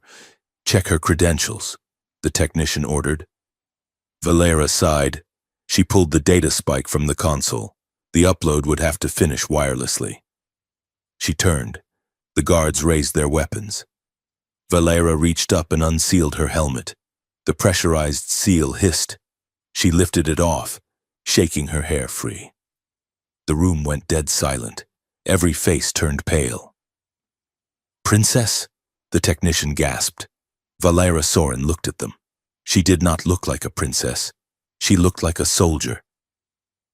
"The audit is over," she said. She drew her disruptor and fired. The shot took the nearest guard in the chest plate, knocking him back. The room erupted into chaos. Valera dove behind the console as laser fire scorched the monitors. She checked the upload. 90%. Just a little longer. "Elias," she prayed. The Alpha was a biological nightmare. It was a genetically engineered predator from the Deathworld of Karnax. A massive 6-legged reptile with armored scales and a mouth full of serrated obsidian teeth. It was the size of a dropship. It stalked into the arena. It smelled the blood on Elias. Elias backed up. He had 2 magazines left. His left arm was numb. "Okay," he said to himself. "Big lizard. I have seen bigger." He had not seen bigger. The alpha roared, a sound that vibrated in the chest cavity, and charged. Elias ran. He sprinted toward the wreckage of the burning huntsman machine. The alpha swiped. Its claws tore through Elias's backplate, shredding the armor and slicing deep into skin. Elias cried out, stumbling. He fell near the burning wreckage. The alpha loomed over him, drool hissing as it hit the hot ground. Elias looked at the dead huntsman's arm. It was severed, but the rotary cannon was still attached, and the power cell was glowing red. He did not try to lift the gun. It weighed 500 pounds. He grabbed the trigger mechanism wire with his bloodied hand. "Eat this," Elias snarled. He shorted the wire. The cannon, lying on the ground, spun up. It unloaded its remaining 2,000 rounds in a stream of depleted uranium. The stream caught the alpha in the soft underbelly. The beast shrieked as the rounds tore it apart from the inside out. It thrashed, collapsing sideways, its massive bulk pinning Elias's leg to the ground. Elias screamed. The pain was blinding. He was trapped under tons of dead alien meat. He dropped his head back against the dirt. He was done. He could not move. High Counselor Soren stood up in his box. He looked at the broken Marine. "Finish him." Soren commanded the remaining guards. A squad of elite snipers raised their rifles. "Upload complete." Valera slammed her hand onto the broadcast all command. In the arena, the giant holographic screens that showed Elias's broken body flickered. Static cut through the image. Then, the war ledger appeared. Rows of data scrolled past at high speed. Audio recordings began to play, Soren's voice ordering the famine, the receipts for the illegal bioweapons, the communication logs with the warlords. The crowd in the stadium stopped cheering. They looked up, confused, then horrified. The image on the screen changed. It was Valera's face. She was bleeding from a cut on her cheek, crouching behind a spark-showering console, holding her disruptor. "Citizens." Valera's voice echoed across the stadium and the galaxy. "This is not a trial. This is a distraction. Look at the data. Look at what they bought with your taxes. They bought death." Soren stared at the screen. His own daughter, dismantling his legacy in real time. "Cut the feed!" Soren screamed. "Black out the system!" Technicians scrambled, but the signal was bouncing. Seven Creel was routing it through millions of personal devices, toaster ovens, and comms buoys. You could not stop it without turning off the galaxy. The crowd in the arena turned. They looked at the royal box. They were not looking with adoration anymore. A bottle was thrown, then a chair. Then the screaming started. But it was not for blood. It was for justice. "Riot!" a guard shouted. "The civilians are breaching the barriers." Soren looked at the chaos. He turned to his personal guard. "Get me out of here." Valera fought her way out of the command spire. The corridors were full of panicked officers. She didn't have to shoot. She just ran. She ran until her lungs burned. She ran down the maintenance stairs, out into the service tunnels, and onto the arena sands. The dust was settling. The crowd had stormed the VIP sections. The guards were overwhelmed. Valera saw the massive carcass of the alpha beast. She saw the figure trapped beneath it. "Elias!" She scrambled over the rubble. She dropped to her knees beside him. He was pale. So pale. His eyes were closed. His armor was ruined, soaked in red. "Elias," she sobbed, grabbing his face. "Open your eyes. That is an order. Marine." Elias's eyelids fluttered. He looked at her. His eyes were hazy, struggling to focus. "Hey, Princess," he wheezed. His voice was a wet rattle. You are out of uniform. Valira laughed, a choked, tearful sound. She pulled a medical stasis field generator from her belt and jammed it against his side to stop the bleeding. Hold on, she said. The ship is coming. Kale is bringing the evac. Elias coughed, blood flecking his lips. Did we get them? We got them, she promised. The whole galaxy knows. Elias smiled. Good. His head lulled back. Stay with me, Valira shouted, shaking him. Don't you dare leave me now. Rourke. Elias looked at her. The bravado was gone. There was only the raw, stripped-down truth of a man at the end of his line. I never thought I would see you again, he whispered. I am here, Valira said, pressing her forehead to his. I am right here.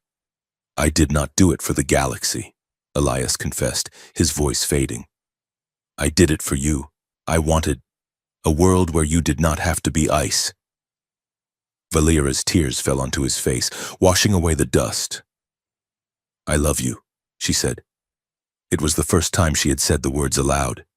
It felt like breaking a law of physics. I love you, Elias. Elias managed a weak, lopsided grin. I always knew. You would be the Empire's worst secret. His eyes rolled back. He went limp. No, Valira screamed. A shadow fell over them. The rust bucket roared overhead, engines screaming as backs hovered the Corvette dangerously low. The cargo ramp dropped. Brother Kyle and Commander Holloway, who had been freed by the rioting crowd, ran down the ramp with a grav stretcher. Get him on! Holloway yelled. They pried the beast's weight off Elias's leg, the bone was shattered, and loaded him onto the stretcher. Valira did not let go of his hand. They were running up the ramp when the arena blast doors slammed shut. Hold! A voice commanded. Valira turned. Standing at the base of the ramp, surrounded by a phalanx of heavy assault droids, was High Counselor Soren. He was not running. He was waiting.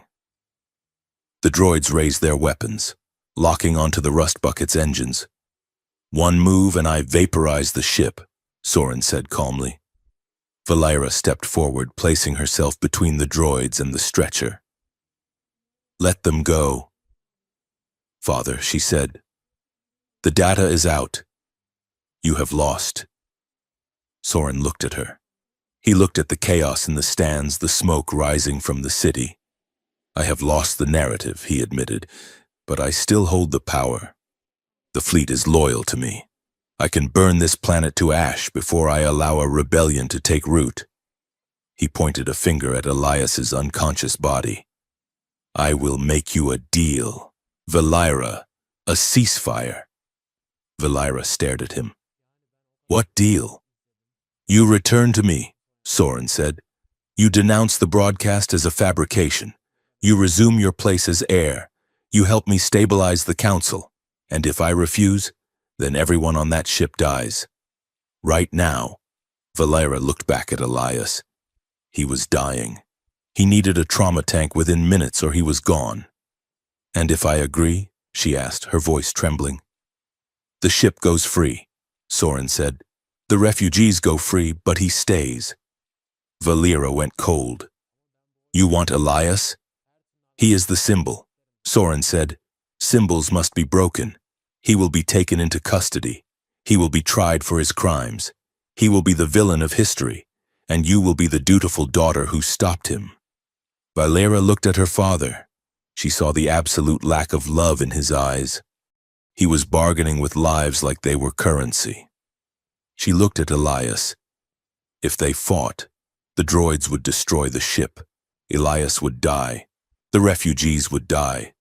But if she gave him up, he would live, in a cage, tortured, hated, but alive. Valira made the only choice she could, the choice that tore her heart out of her chest. Let the ship go, she said quietly. Valira, Holloway shouted. You cannot do this. Valira turned to Holloway. Take him, she ordered, tears streaming down her face. Get him to a medical bay. Get him safe. What about you?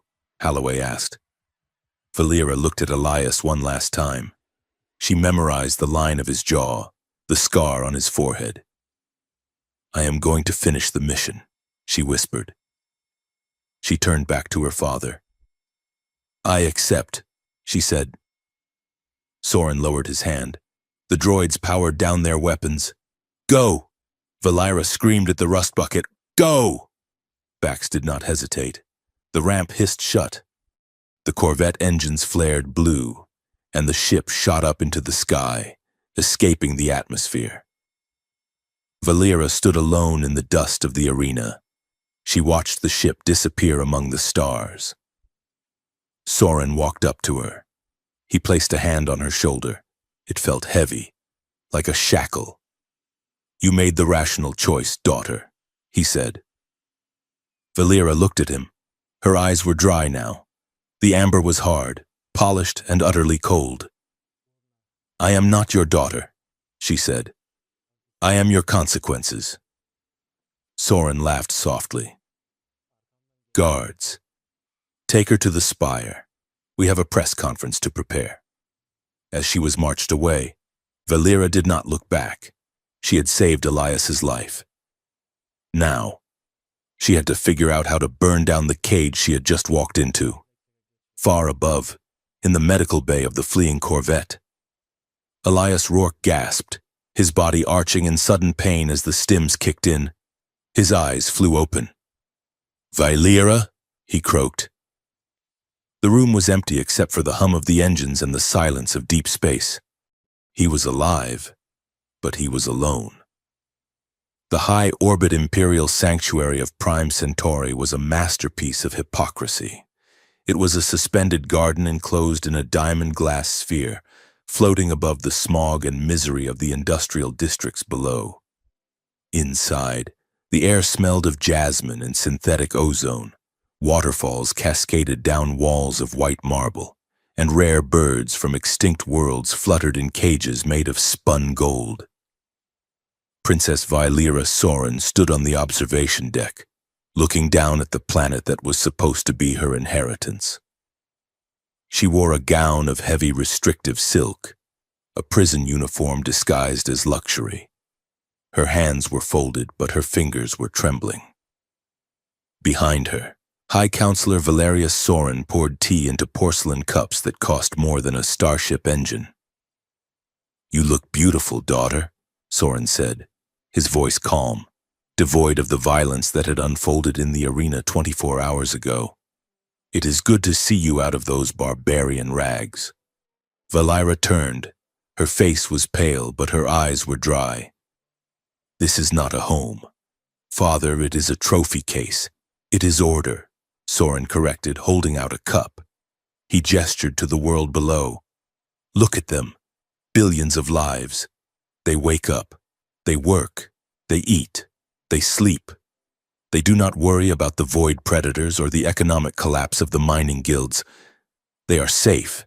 They are slaves, Valera said, ignoring the tea. You feed them lies so they do not see the chains. Soren sighed, placing the cup down with a delicate clink. Governance is the management of necessary evils. Valera, do you think I enjoy the purges? Do you think I take pleasure in the famine on Ceres? These are calculations. If we let the outer systems govern themselves, they would destroy the trade routes in a decade. There would be war, real war, not this skirmish you are playing at. He stepped closer, his face hardening. I have prevented a galactic collapse for 40 years. I am the dam holding back the flood. And you and your pet marine are trying to blow up the dam because you do not like the view. He is not a pet, Valera said, her voice low. He is the only man in this galaxy who looked at the flood and decided to build a boat instead of a wall. Soren laughed, a sharp, dismissive sound. He is an infection, a variable that refuses to solve, but I have isolated him. Soren tapped the glass of the observation deck. A holographic display materialized. It showed the Rust Bucket, Elias's stolen Corvette, drifting near the edge of the system. It was surrounded by a blockade of 3 Council battle cruisers. I gave him a choice, Soren said. He surrenders himself to custody, publicly recants his accusations, and I allow the human colony to exist under strict supervision. Or I vaporize that ship and burn the colony to ash. Valera felt the blood drain from her face. He will never do it. He will never kneel. He will, Soren said confidently. He plays the hero. Heroes sacrifice themselves. That is their fatal flaw. The holographic comms unit chimed. Incoming transmission. A robotic voice announced. Source, the Rust Bucket. Soren smiled. See, he is predictable. Put him on. The hologram shifted. The scarred, weary face of Captain Elias Rourke appeared. He looked terrible. His skin was gray, his eyes sunken, and he was propped up in the pilot's chair, likely pumped full of combat stims to keep him upright. But he was not kneeling. He was cleaning his fingernails with a combat knife. Captain, Soren said smoothly, I trust you are ready to accept the terms? Elias looked up. He stared through the camera, past Soren, and straight at Valera. For a second, his expression softened, a silent message of reassurance. Then, the steel curtain slammed back down. I have been thinking about your offer. Counselor, Elias said. His voice was gravel. You want me to trade my life for the safety of my people. It is a generous offer, Soren said. It is a lie, Elias countered. You do not keep deals. You erase loose ends. If I surrender, you kill me. Then you kill them. Then you rewrite the history books to say we died of a plague. Elias leaned forward. So I have a counteroffer. Soren raised an eyebrow. You are in no position to negotiate. I am not negotiating with you, Elias said. He reached out and flipped a switch on his console. I am talking to them. The feed widened. Elias was not broadcasting on a private channel. He had hijacked the emergency planetary alert system. His face was now being projected onto every holoscreen, every datapad, and every orbital billboard in the Centauri system. Citizens of the Council, Elias began. Soren slammed his hand on the console. Cut the feed! Sir, we cannot! An aide panicked over the intercom. He is routing through the pirate relays again.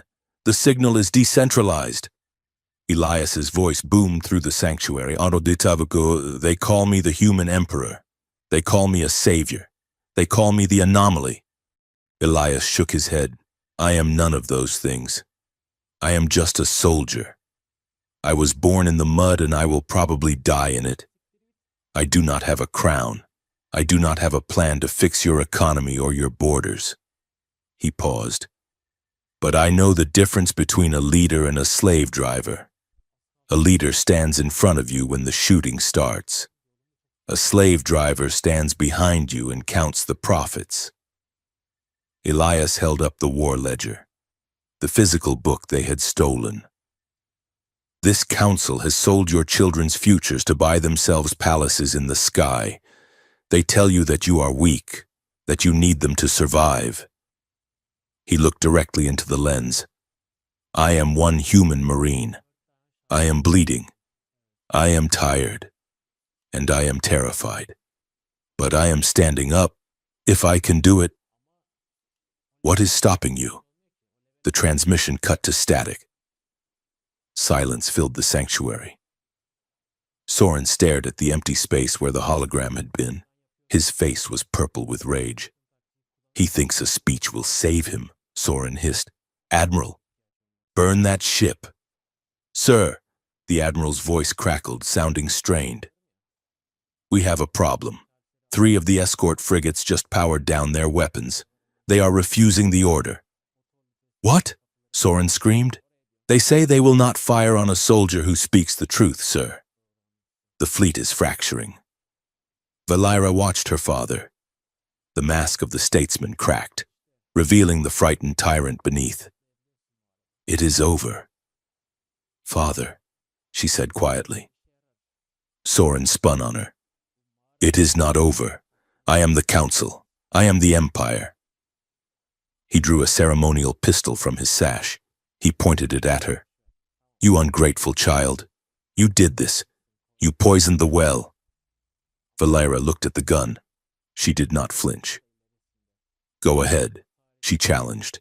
Add Kinslayer to your resume. I am sure the history books will love that chapter. Soren's hand shook. He could order a genocide from a distance, but looking into his own eyes, reflected in hers, was different. While he hesitated, the sanctuary shook. A massive boom reverberated through the hull. Sir, the admiral screamed, the rebel fleet, it is not just the corvette, it is everyone. Smugglers, miners, the free synthetics, they are jumping in. Elias had not come alone. Valira seized the moment.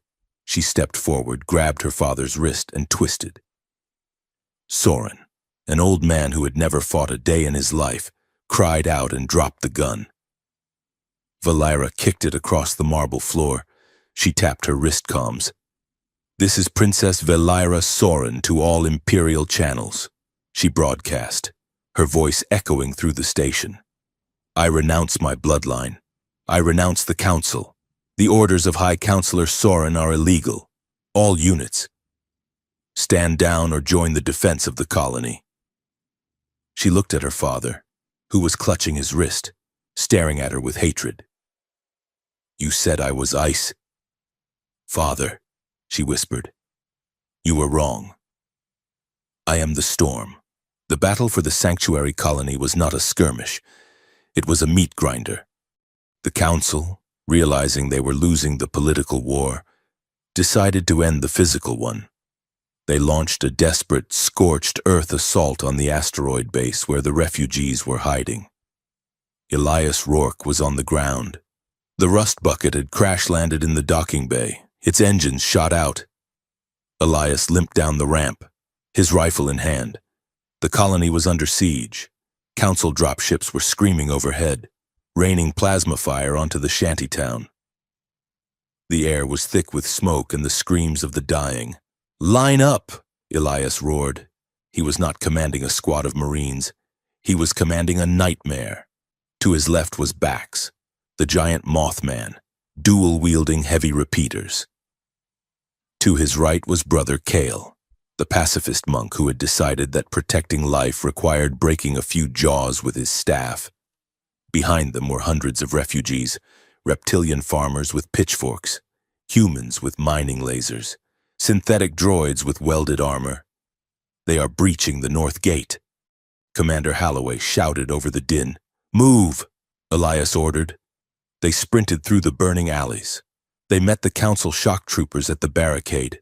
It was brutal, close-quarters chaos. Elias fired until his barrel glowed red. He used the rifle as a club when the ammo ran dry. He saw a young human girl freeze in the middle of the street, staring at a charging heavy mech. Elias did not think. He moved. He tackled the girl, shielding her with his body as the mech fired a rocket. The explosion threw them both into a storefront. Elias's vision went white. The sound of the world faded into a high-pitched ring. He checked the girl. She was crying, covered in dust, but whole. Go, he rasped, shoving her toward a bunker. He tried to stand up. His legs refused. He looked down. A piece of rebar from the explosion had punched through his thigh. His armor was gone. He was bleeding from a dozen wounds. He rolled onto his back, clutching his pistol. Well, Rourke, he thought. Good run. The mech loomed over him, its targeting laser centered on his chest. Elias raised his pistol. One shot left. Come get some, he whispered. Suddenly, the sky turned white. A beam of concentrated energy, thick as a building, slammed into the mech from orbit. The machine evaporated instantly. Elias blinked, shielding his eyes. He looked up. Hovering above the colony, dwarfing the council ships, was the Pax Eterna, the council's own flagship dreadnought. But the council sigil on the hull had been scorched off. A voice crackled over the colony's loudspeakers. It was a voice Elias would know in any reality, in any timeline. "Get away from my marine, Valira?" She had not just escaped the sanctuary. She had taken the fleet. The bridge of the Pax Eterna was a scene of controlled mutiny. Valira sat in the admiral's chair. She was still wearing her silk gown, now torn and stained with grease, looking like a vengeful angel. "Target the remaining council cruisers," she ordered. "But, Highness," a defecting officer stammered, "that is the 7th Fleet. They are your father's personal guard." "I know," Valira said. "Fire." The dreadnought unleashed hell. It was a slaughter of imperial doctrine turned against itself. The council ships, expecting obedience, were shredded by the very weapons they had paid for. Down below, the tide turned. The refugees, seeing the flagship switch sides, fought with renewed fury. The council troops, seeing their air support vanish, broke and ran. It was over in 20 minutes. Valera watched the sensors clear. The enemy icons blinked out one by one. She slumped back in the chair. Her hands were shaking uncontrollably. "Get a medical team to the surface," she whispered. "Find him." The aftermath was quiet. It was the silence of a vacuum, heavy and profound. Elias lay on a stretcher in the ruins of the colony's observation dome. The glass was cracked, but it held. Above him, the stars were smeared with the debris of the battle, drifting hulks of metal, frozen clouds of gas. He was alive, barely. The medics had patched the hole in his leg and pumped him full of synthetic blood, but he felt like he had been chewed up and spit out by a black hole. He heard footsteps, light, hurried footsteps. He turned his head. Valera stood in the doorway. She looked as wrecked as he felt. Her hair was wild, her gown ruined, her face streaked with soot and tears. She did not run to him. She walked slowly, as if she was afraid he was a mirage that would vanish if she moved too fast. "Hey, Princess," Elias rasped. "Nice ship." Valera let out a choked sound and fell to her knees beside the stretcher. She buried her face in his neck. "You idiot," she sobbed. "You absolute suicidal idiot." Elias lifted his hand. It took every ounce of strength he had. He rested it on her head. "I had to wait for my ride," he joked weakly. They stayed like that for a long time. There were no grand speeches, no cinematic kisses, just the desperate, clinging contact of two people who had walked through fire and were amazed to find they were not ash. "Does it hurt?" she asked, pulling back to look at him. "Everything hurts," Elias admitted to, "but I think I am going to live." Valera nodded, wiping her eyes. "My father is in custody," she said. "The council has collapsed. Half the systems have declared independence. The other half are calling for a new government. They want a leader, Elias. They are chanting your name." Elias closed his eyes. "No," he said. "What?" "I am not a politician. Valera, I am a soldier, and the war is over. If I stay, I become a monument. Monuments get pigeon poop on them." He looked at her. "What about you? Are you going to be the empress?" Valera looked out at the stars. "I renounced my name," she said. "I have nothing, no title, no home. You have me." Elias said, "It was simple. It was the only truth that mattered." Valera looked at him. A smile, small and genuine, broke through the exhaustion on her face. "That is a terrible deal," she said. "You come with a lot of baggage and medical bills. I am a fixer-upper." Elias grinned. "Where would we go?" she asked. Elias looked at the frontier of the star map on the wall, the blank spaces where the sensors did not reach. Out there, he said, there are survivors who need help, worlds that need rebuilding, not as rulers, just as people. Valera took his hand. She laced her fingers through his. People, she repeated. I like the sound of that. The galaxy did not heal overnight. The collapse of the Council left a power vacuum that was dangerous and volatile. Warlords rose and fell. Corporations tried to seize control. But the fear was gone. The lie of invincibility had been broken. New leaders emerged. Commander Holloway became the governor of the free systems. Brother Kale opened a temple on the ruins of the judicial cathedral. Seven Creel rewrote the galactic economic protocols to ensure fairness. But the Marine and the Princess vanished. There were sightings, of course. Rumors drifted in from the outer rim. A village saved from pirates by a limping man with a terrifying aim.